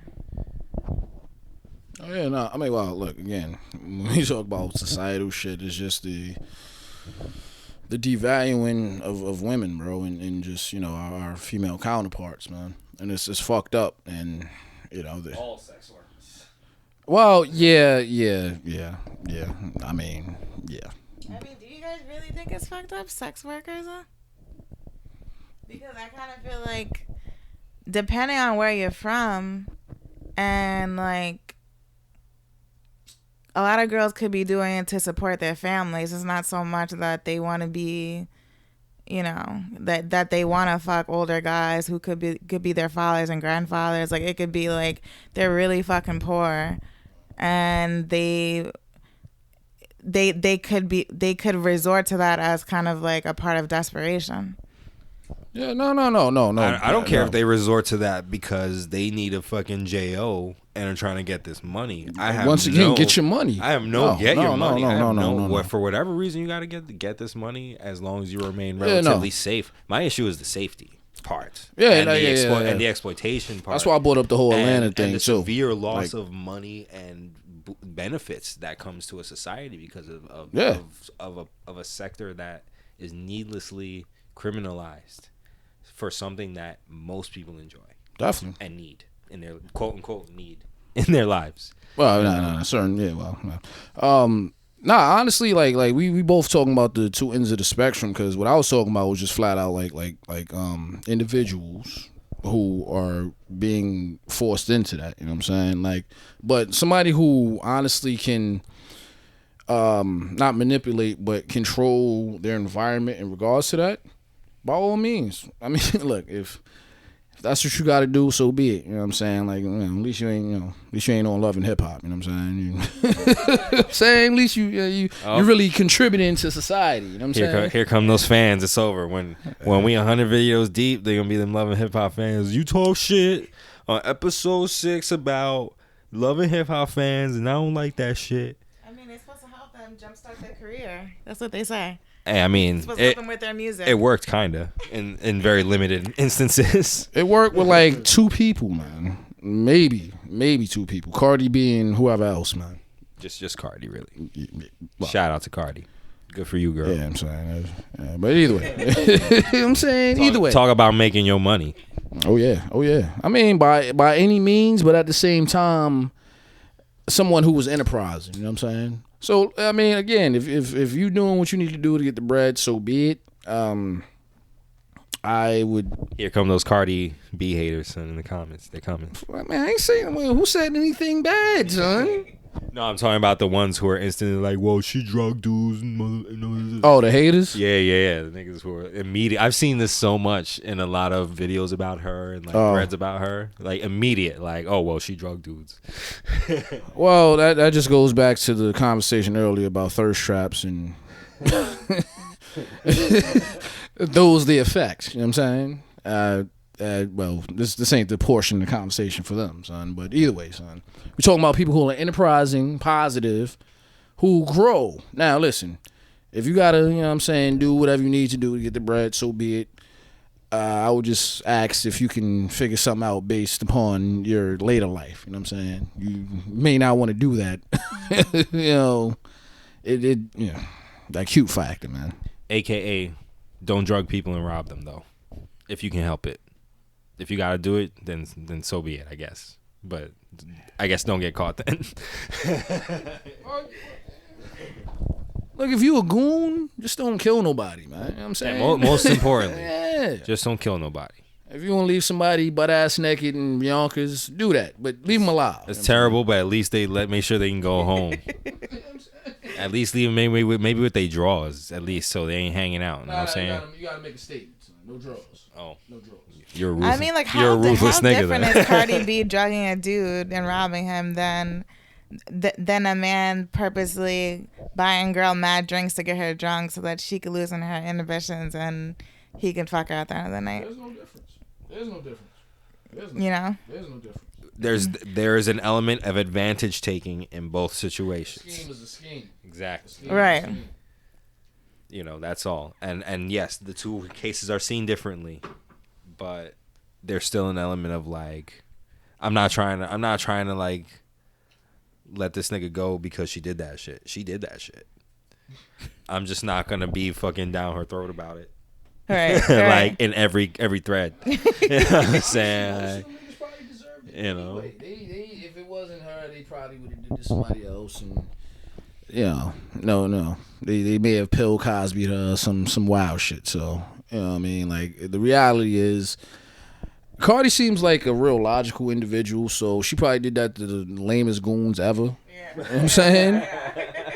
For real, cause she seemed like if you cool, she don't seem like she gonna like do shit, but like those them real either that or them real ill fake rapper niggas. You know what I'm saying, got like 12 chains on and like one of them shits is real.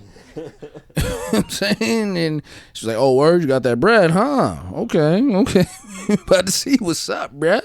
You got that bread on." Nah. You're gonna walk out the club with all that bread on. Yeah, nah.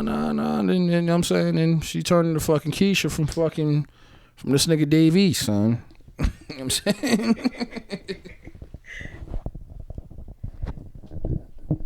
Shout out to Dave East.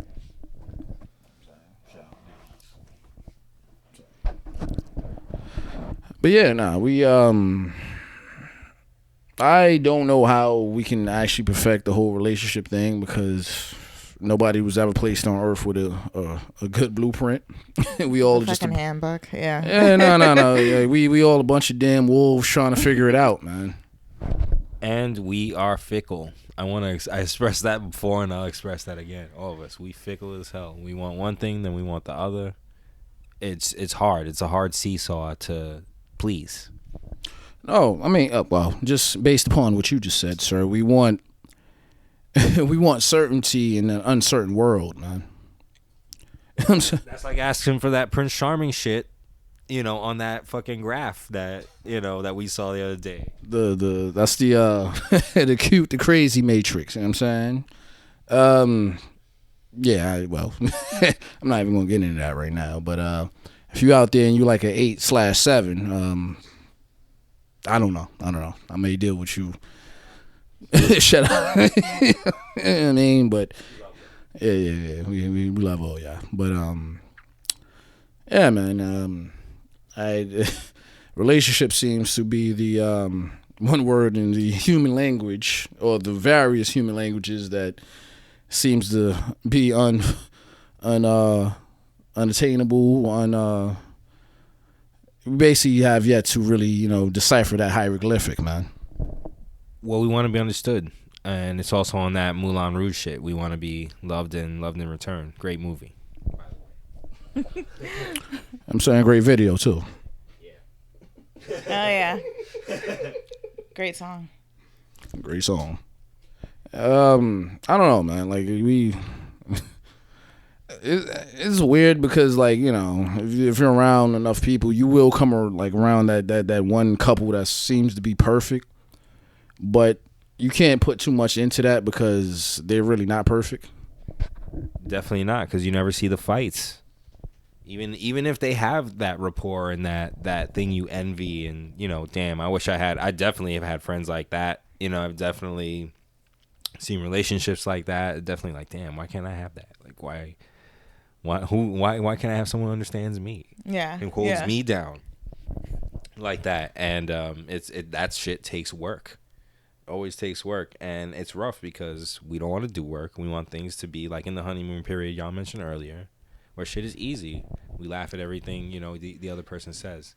Sex is phenomenal. The shit that would normally bother you in another person, it doesn't, because you like this person a lot, and so you excuse it. And, then what? If you're trying to build something. And then what? Even if you're not trying to build something and just trying to enjoy the good time of it or whatever, the hurdles come. And so what do you do when the hurdles come? Most people get mad. I've gotten mad too when hurdles came and just like, I don't want to jump at all. Like, yeah. Make excuses for people. When you still having to make excuses, then it's probably not going to work out, because it's like, no, yo, she's cool, but he does this, but no, but Or my favorite, the classic, and I can't believe I heard this in real life because I thought this was only like on some movie shit. You don't know, and it's always dudes on this one, by the way. I hate to really generalize, but it really is always dudes on this one right here.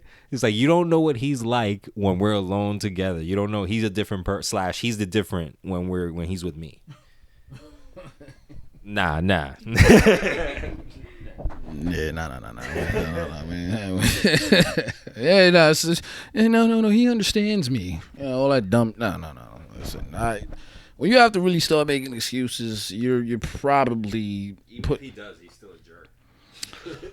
Right. And no. You know what? That he understands you now. That doesn't mean that like 5-10 years from now, he's probably going to be the same individual, and you would have gone through all types of tribulations and trials, and you've seen the country, and then, you know what I'm saying, he's still on the same fucking corner somewhere on like Fulton and fucking Patchen, man. Shout out to Brevoy, baby. You know what I'm saying? But at the same time, it's like yo, we all are supposed to grow, but we all don't. And I get it. Like that, it's that comfortability, man. That feeling of content, and it's like you feel like you go where you are, and you just don't want to venture out because it's the great unknown. You know what I mean? You don't want to jump in the ocean and wrestle Jaws, but if you knew anything, if you punch Jaws in the nose, you might get away with it, man. But that's how we live life, man. You know what I'm saying? You gotta take them chances, man. Me and my man's we've been having a discussion for years about the nature of humanity, especially. Which, I guess we all do that. This is what this here episode's really been about, structured in this kind of, Venn diagram of relationships and how niggas are and what they do. But, and Brugal and, ham sandwiches. And ham sandwiches. Shout out to all those things. If you want to sponsor us for ham sandwiches or Brugal, we all ears. Shout out to the bodegas and Chinese. Shout out to the bodegas and the Chinese restaurants that open back up. Yeah, we missed you, baby. Salute. Very much. So yeah, in our conversation, he recently brought up Ghost Dog, which is an excellent movie if you never watched it. I haven't seen it. Oh boy. Excellent but funny, but hood, but yeah. Watch that shit tomorrow. If you can. I think it's still on Netflix. I believe it is. Shout out to Forrest Whitaker. And in that movie, without spoiling too much, he is essentially a contract killer who works for a master. Yeah, he's a black ninja, basically. He's a black samurai. Oh, yeah, samurai. Well, and that's same culture, though. Yes, and that's important because he is talking about Rashomon, which is like he's talking about Rashomon, which is that book about the Code of Samurai and what it is to be a samurai and what it is to be Ronin and all these things. And so throughout the movie, he is quoting from the book. And one of the more famous ones is when he talks about, and I know I'm paraphrasing this terribly, but basically, like, he talks about how when it rains, like, people will go under awnings and stuff not to get wet. And like take all these measures like to just avoid the rain. It's not going to stop raining. It might stop raining, but it's probably not going to stop raining. And some people are they accept that they're going to get wet and they just keep going to wherever it is they're going to or doing whatever it is they're doing in the rain. And the point of it is that you're going to get wet no matter what. And once you realize that you're going to get wet, like, you can move from there. Instead of putting all this effort into not getting wet. You accept the truth. And that wetness is the unpleasantness, like, of life and the things and the hard choices you got to make and all these things that suck ass. Yeah. And once you realize, instead of spending your life dodging these things because that's impossible, you can mitigate that to some degree, but, like, it's impossible to avoid all bad things that are going to happen to you. Once you realize you're just going to get wet in the rain no matter what, when the rain comes, then the rain becomes somewhat easier to deal with. And this applies to all things. It's like, this is life, and this applies to all things. and it's like a really cool lesson. I've never read the actual Rashomon book, but apparently it's all like spiritual and zen and helpful and shit with all its samurai lessons. So yeah, he in the movie is often quoting from this book, and you see what he goes through in his life as this weird assassin nigga, because he's like a zen dude. Like, he's trying to have this life of like, he wants a peaceful life. He doesn't want this bullshit, but he serves his master, so he has to do what he has to do. Trying to kind of be like a mentor to that young little dude he was like teaching. Yeah, it was weird, but it was like the samurai version of Hurricane. Yeah. Good movie though. I again highly recommend it. I'm pretty sure it's still on Netflix, but you know, check it out. We live in the future, so find it. You can find it. It's a hood classic like Kazam. So. Don't disrespect Ghost Dog like that. And it's not right. It's not right. At any rate, you know, niggas don't like getting wet. is ultimately the point, right? And this goes to my earlier point of getting over and the efforts that people take in trying to get over and trying to manipulate, abuse, whatever against each other, war against each other, play games of power with each other. And that stuff infiltrates everything. And so in relation to relationships, it's hard to navigate because they have, what is that saying? Like, the one with the most power in the relationship is the one who cares the least. It's true. Yeah.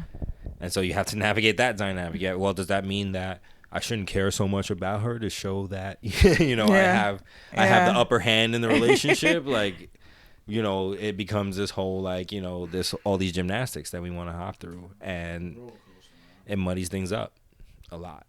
And, you know, suddenly love, you know, as I've heard literally said to my own face in this room, sometimes love is not enough. And you're like, shit, really? That's some real shit. Yeah, you have to hold.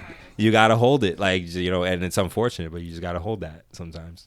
You do, and yo, it's funny because like just moving in and out of like different jobs and shit, and seeing like mad couples and married people. And it is cool to really see that, but at the same time, it's like, y'all really believe in this shit? All right, cool, so be it. But yeah, no, I mean,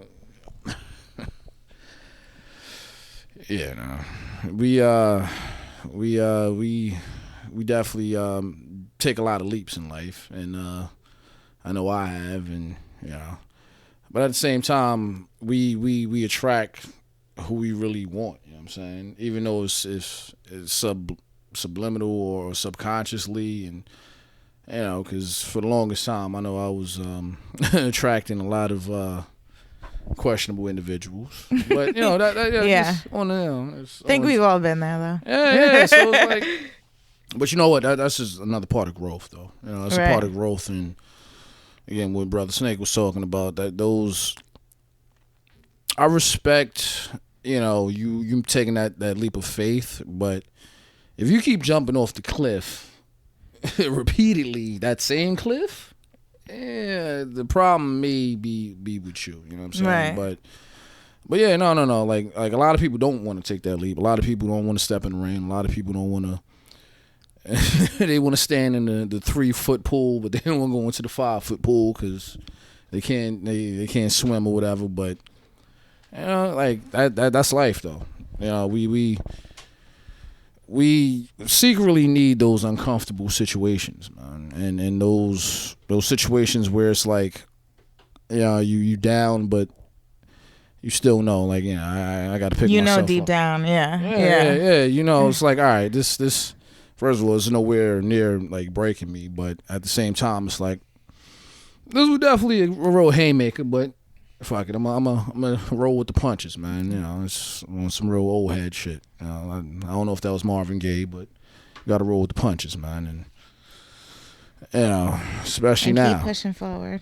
Yeah. Keep, man. I said Luke Cage shit. You know what I'm saying? Always forward always. Forward always, man. And yes, sooner or later, you know, you'll the energy, when you have positive energy, you come around positive things, and then when you have negative energy, that's that's when all that drama and BS kind of not surrounds you, but it does seem to find your way.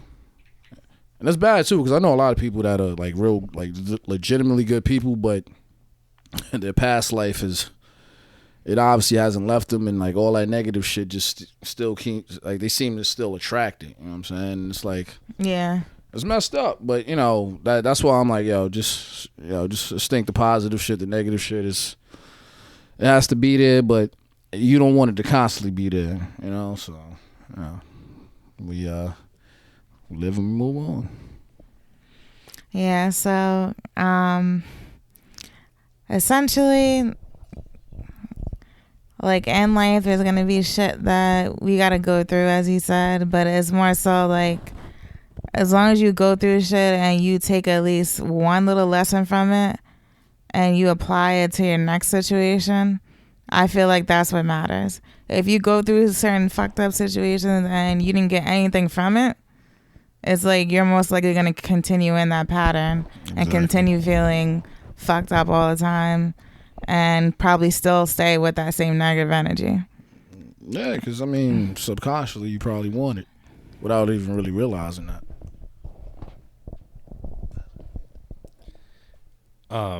So in your expert opinion, what can be done about that? I don't want to say about everything you talked about, because there's a lot, but I guess the general aim is what can be done about, I don't want to say finding your true love, because, I feel like we just make do whoever we meet, which is not the worst thing exactly, but, and I don't want to, because I hate that song, whatever that song was, that Love the One You're With song.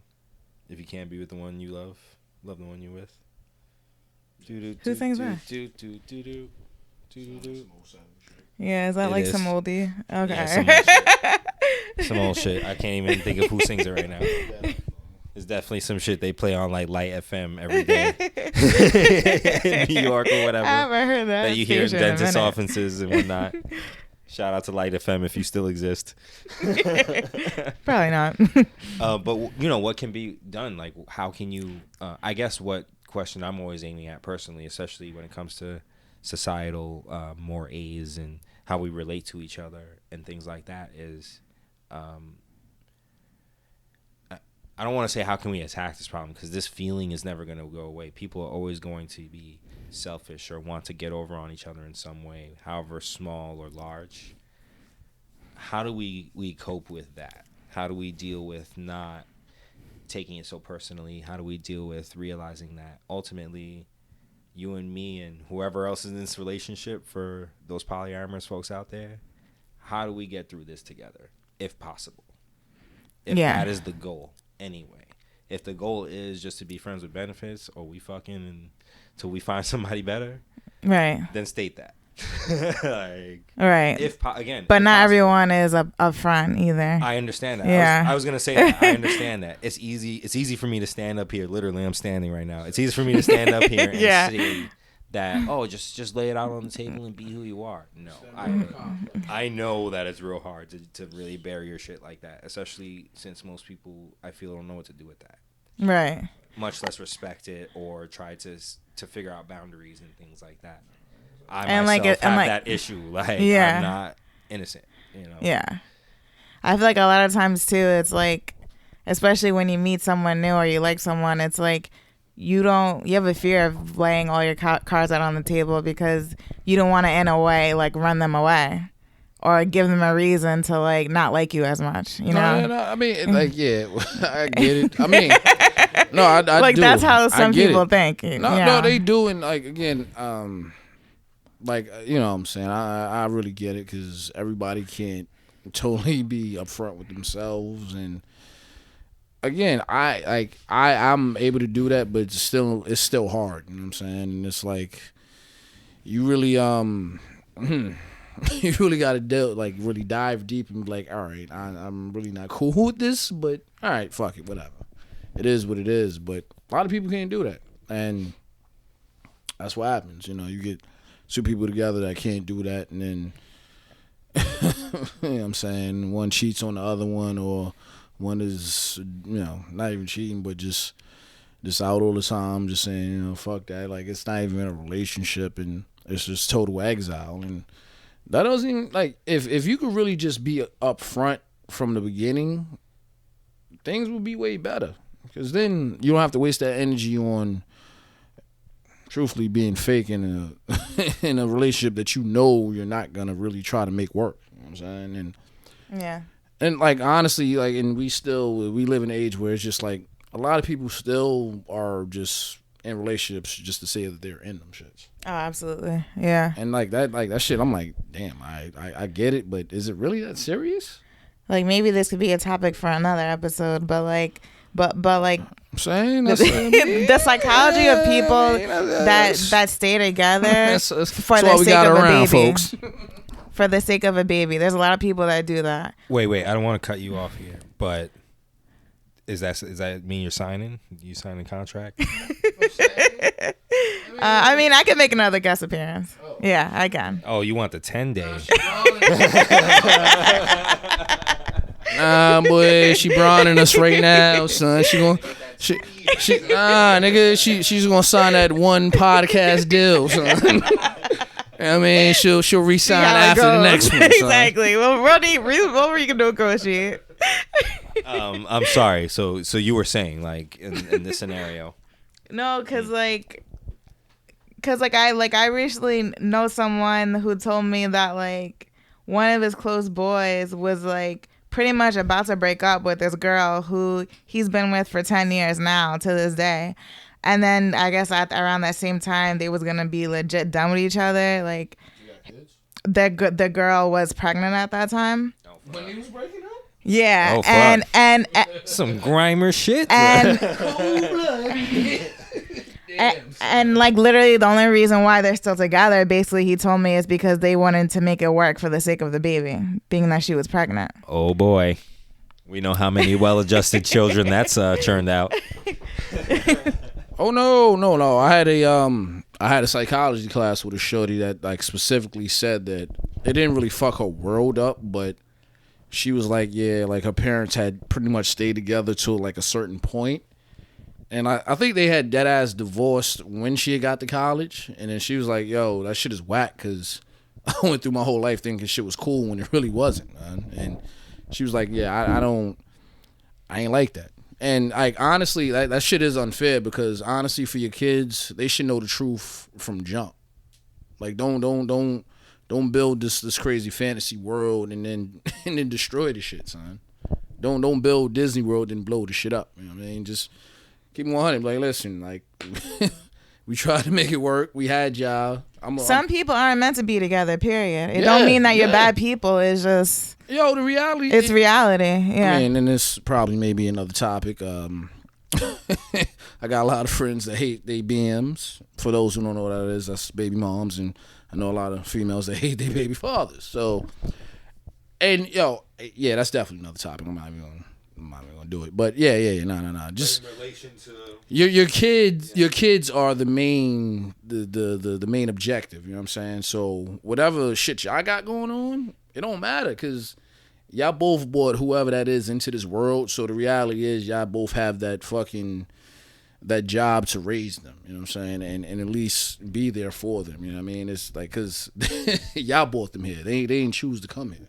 Right. So I mean, yeah, like I just kind of feel like we kind of like went on a tangent a little bit again, but basically like it's like my advice would be to pretty much to kind of push through when kind of like, as we were talking about kind of like human nature, is to kind of test limits and boundaries. Like my suggestion would be to like, and again, I know this is hard in these times. My suggestion would be to really take things slow with a person and really build a strong foundation with the person. Like, y'all ain't gotta have sex within the first 1, 2, 3 months of knowing each other. Like, really take it slow and get to know the person for who they really are, as far as like, can we actually kick it with each other without having sex? Actually enjoy each other's company? Actually, do we have the same core values? Like, what if you're both sluts? Well, if you guys are both sluts, then that's something that you guys have in common. And if that's something that you highly value, then that could work. It depends on the couple, I feel like. So I know couples like that, by the way, who are sluts, and they make it work, man. And I props to them, like, because that takes a lot of mental, and communication and real teamwork. It seems like, for you to be like, yo, I'm trying to go out and slam an XYZ person. I got it lined up. Are you cool with that? And then for that other person to be like, right. You coming home to me though, right? You're not. They set the rules, they set the boundaries, they set, the shit, and it isn't just some shit of like a nigga just is like, yeah, I'm going out to my boy's house or whatever. Fucking ran a train on some girl. That's whatever. really powerful, honestly. Yeah. Yeah. Well, the reason I bring that up, because I really admire. Not only do I really admire these types of couples and situations, I also admire the fact that people would talk shit about these types of people. Like, I have specific friends of mine who I know who are quote unquote like this, slutty sluts. And I'm obviously not slut shaming, sluts out there. I see y'all. It's all good. But I have friends who, they made it work. They have agreements. They talk to their partner, who they have children with, by the way, which, a lot of people feel like that's not a thing that's even possible in such a, complex, situations, having a child with someone and then still going out and, fucking other people or having relationships with other people or, whatever it is that you're doing in your relationship. And so people bagged on them, their relationship. Oh, they're not going to last, this and that. They got problems. They'll never be faithful to each other. And then they stay together. Have more kids. They actually really hold each other. Like, it's incredible. Like, you look at them and you're just like, yo, I never expected y'all to be like the model. Right. Now I'm looking at you. Like, we talk about couples that we envy. Now I'm looking at couples like that being like, yo, like, what's y'all secret? Because... And I'm sure they went through it. Like, everyone goes through it. I'm sure it wasn't easy. I'm sure there was plenty of fucked up bullshit. Because there's always plenty of fucked up bullshit. Because that's what it is. Growing pains. Like, yeah. I think that, again, goes back to that niggas don't like getting wet thing. You're going to get wet. Relationships are messy. Especially if you really profess to care about these people. And whatever level that means you care about them. Right. You're investing in some way. So, you can't be mad about the rain, when it comes, I guess. Yeah, it sucks, though. I'm not going to lie to you. I don't like getting wet either. It definitely sucks, yeah. That means the rain's going to stop. The rain's not going to stop. And the rain doesn't care that I'm wet now. And the rain doesn't care that my socks are wet and going to smell gross and I feel like shit. Not at all. It never the rain doesn't care that I just got my hair done. No, it never will. It never will. And I don't have all the answers. I'm not going to sit here. I only just bring those types of situations up because I feel like there's something to look at there, as opposed to, again, trying to get over on each other, lie to each other, play all these games with each other, use your kids as leverage in these games against each other. All types of scandalous bullshit. Yeah. And I get it. People like drama. I do. A lot of people live in double lives. I'm not really a fan of it, but I get it. We need interest in our lives, as a... What is it? Pretty boy Fleazy in Boondock said, a bitch would rather get beat to death than bored to death. And that's fucked up, but there's real truth to that. Like, there's an element of truth to that. And that's on both sides of the gender line and whatever gender you subscribe to. Like, it is what it is. Like, we need that element in our lives so that we feel, someone alive and not quote unquote trapped with the person, or again, like you said, these two people try to stay together for the sake of a kid, and I get why you want to be good parents and do what you got to do, but they're gonna know what's up, and it's gonna scar them. It's gonna fuck them. It's gonna fuck each other up, like much less your child. Why do it? Why do it to yourselves over drama or some feeling of I need something in my life to rail against? It doesn't make sense to me. Yeah, and like on top of that, like you staying together for the sake of a kid, you're actually modeling how you're modeling to your kid how you should function in a relationship, indirectly, consciously or subconsciously. Yeah, just basically lie about every fucking thing. And like it's fucked up, man. Like, cause I mean, I don't think you really do that now. Like when we was growing up, you could probably do that, but now I don't think people could really do that because again, we're in the age of too much shit, son. So kids know shit, but like kids have way too much access to information that they can't handle right now. You know what I'm saying? And it's like they just that's why shit is kind of like in some real crazy ass flux, son. But Yeah. But yeah, like I said, man, nobody has the blueprint, man. Like that's why I do appreciate when I see like real legitimate, cool relationships that you like. Oh, y'all actually are cool. Like word. All right, that's You're not faking son. it. Yeah. Like damn, y'all actually do like being around each other. Yeah.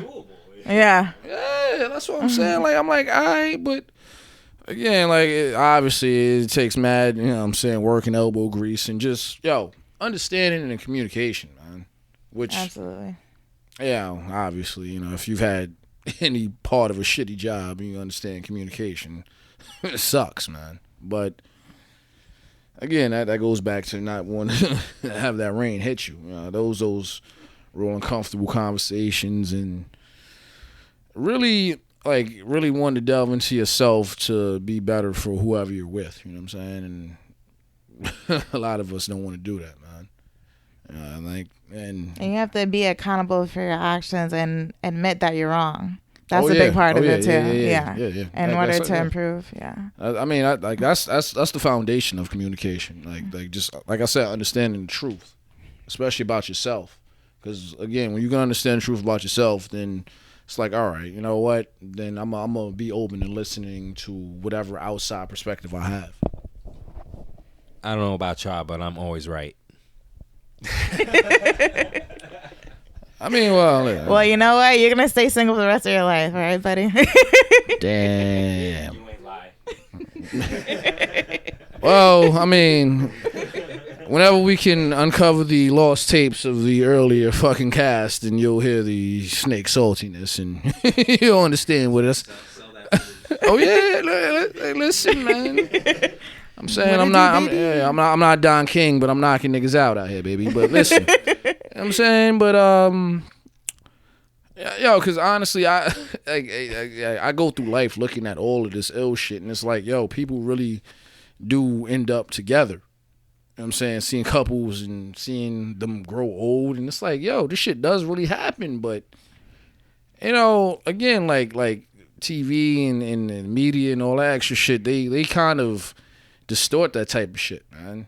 So it's like everybody you see who people want to build their relationships off of end up just being the shittiest relationships ever. So it's like then they don't last. Yeah. Instead of like, I mean, Chris Rock said it best, bro. He was like, good relationships are boring, man. He was like, them erratic relationships are them exciting shits. Cause he was like, you don't know when you may just show up and show like, I gave you crabs, son. Yeah, but again, Chris Rock got recently divorced. Maybe that was his problem. Oh yeah, he felt like his wife wasn't as exciting. He admitted that. Okay. Tambourine. His special, right? You want to talk about relationship shit? Yeah. So in that special Tambourine he did 2 years ago now, right? Yeah, it was like 2018. Almost 3 years ago now. That was the end of the. I don't want to spoil it too much. Go watch that. I saw it actually. I have to see it again. Watch it again. Because I watched it a couple times now because it really some shit really spoke to me like when he was talking about relationships and and him really admitting like he's like I can stand up here again. I'm paraphrasing, guys, for who haven't seen it. Go see it if you haven't seen it. It's on Netflix if you banging with that. So he was talking about, he's like, I'm not perfect. Like I cheated on my wife, and he has that funny joke where he's just like, I cheated on my wife with 3 people. He's just like, they're like, damn, Chris, just 3 people? He was like, yeah. He's like, I loved my wife. I loved her. And he's like, it was just, sex was a thing for me. Going back to Mark 31 earlier in the chat here. All right. You're talking about a dude who is rich, famous, successful. You would think he's good money, especially being with a woman he's been with forever. So you think that, all right, they made it. Right. He was married to her for a minute, son, like a hot minute. And he talked about his porn addiction. He talked about all these things. And I was like, yo, that's some real shit. Like, you didn't really have to talk about none of this shit. No, well, he always talks about his porn addiction. So. Yeah, but I I'm saying he talked about it in a way was like, yo, like this shit was really kind of an issue.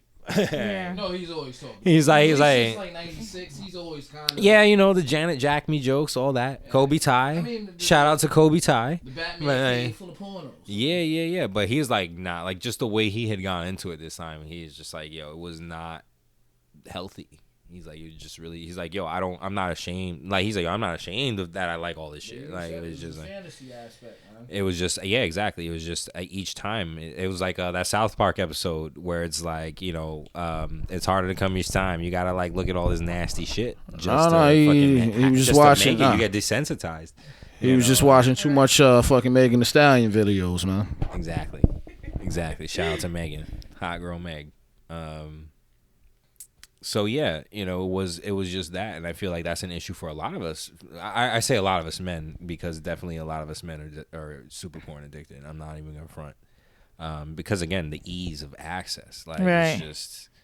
And especially with him, I feel like this celebrity probably added an extra layer onto that as far as the access, because it's like. With women, you like you super famous, like women, you got mad money, like yeah, you got more importantly, you got money, so that you can fucking get anything you want, and in regards to that, so and it's relatively harmless because you're not hurting nobody.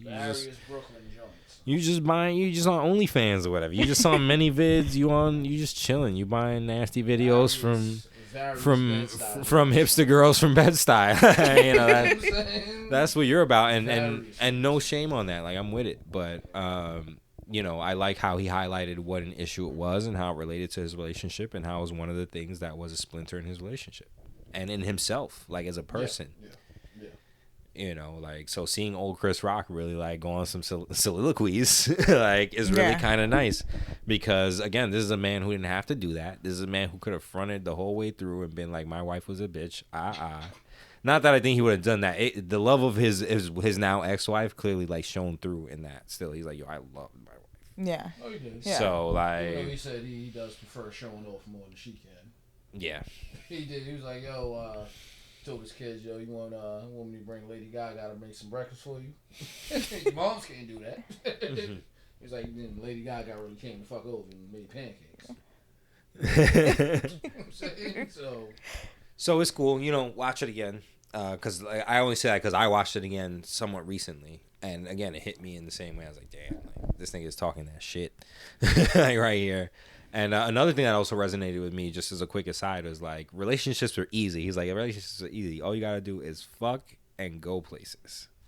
Oh, I remember him saying that. Yeah. Yeah, fucking go places. And I was like, damn. Where we gonna eat today? Yeah, that was my mistake. That was my mistake. Exactly. That was my mistake. I had the fucking down, but not the going places, man. That's a whole nother episode. I feel like the fact of even going out and we actual dating. Yeah, we can get into it. There's a lot there. That shit is weird. That shit is the Matrix at this point. But I just loved, you know, he really broke it down, especially having an older dude from the generation before mine essentially break it down, because he's straddling both generations, right? Because he talked about how social media was, because his wife was like, oh, we never talk anymore. He's like, yo, like we've been in constant communication all day. I've been texting you. I liked all your posts on fucking you know, I already know what you had for lunch and how you felt about it. Right. Exactly. Like, I'm butchering the joke, but the point is the same. Yeah. Like, you know, it's weird, like, now how we relate to each other and things like that, and how that can break down on what, again, you know, I want to focus on that statement of love is not enough, because for me, growing up, you know, the son of an extremely emotional Puerto Rican woman, like, love is enough. You're taught that, like, yo, as long as you tell them you like them, you treat them nice, you take care of them, that's enough. Right. It's like, nah. It's like, sorry, but your mama lied to you. Like, you know what I'm saying? Yeah. I feel like that's like kind of part of Hispanic culture. That stuff is general. important. Yeah. Yes. Yeah. Absolutely. Yeah. But yo, like I'm not, rest in peace to my own mother, but she went out with some bums, dude. Like some losers like that. And again, I take the lessons from that because like, yo, as long as I'm not like, as long as and not just her She either. ain't the only one, Plenty of yeah. villainy. Niggas is gone out with some bums. Like so. Homeboys have been around for Forever. So I took heart from that. From seeing these dudes that I felt like were not worthy of my mother, who was like this strong, independent, you know, went to the army, had this wild life, type of woman. Meanwhile, you dating some fucking piece of shit from 238th Street who ain't shit, can't read. Fuck this nigga. Right. Like I definitely, we get tight when women are like men ain't shit, but I see what they're saying sometimes. Like I'm not saying it's a virtue signal or anything. Like I get it. Like yo, there's some niggas just ain't shit, son. You right. I met them, so like they out there. And you're like, damn, like this is what is out there for us, like men or women, like both sides. Anytime I want to illustrate a point here, like yes, men or women are different, like approach things in different ways, but like we all deal with that fucking situation. We all deal with that situation. We want to be loved. We want to be fucked good. We want to be seen, Right. like, and we want to be communicated with.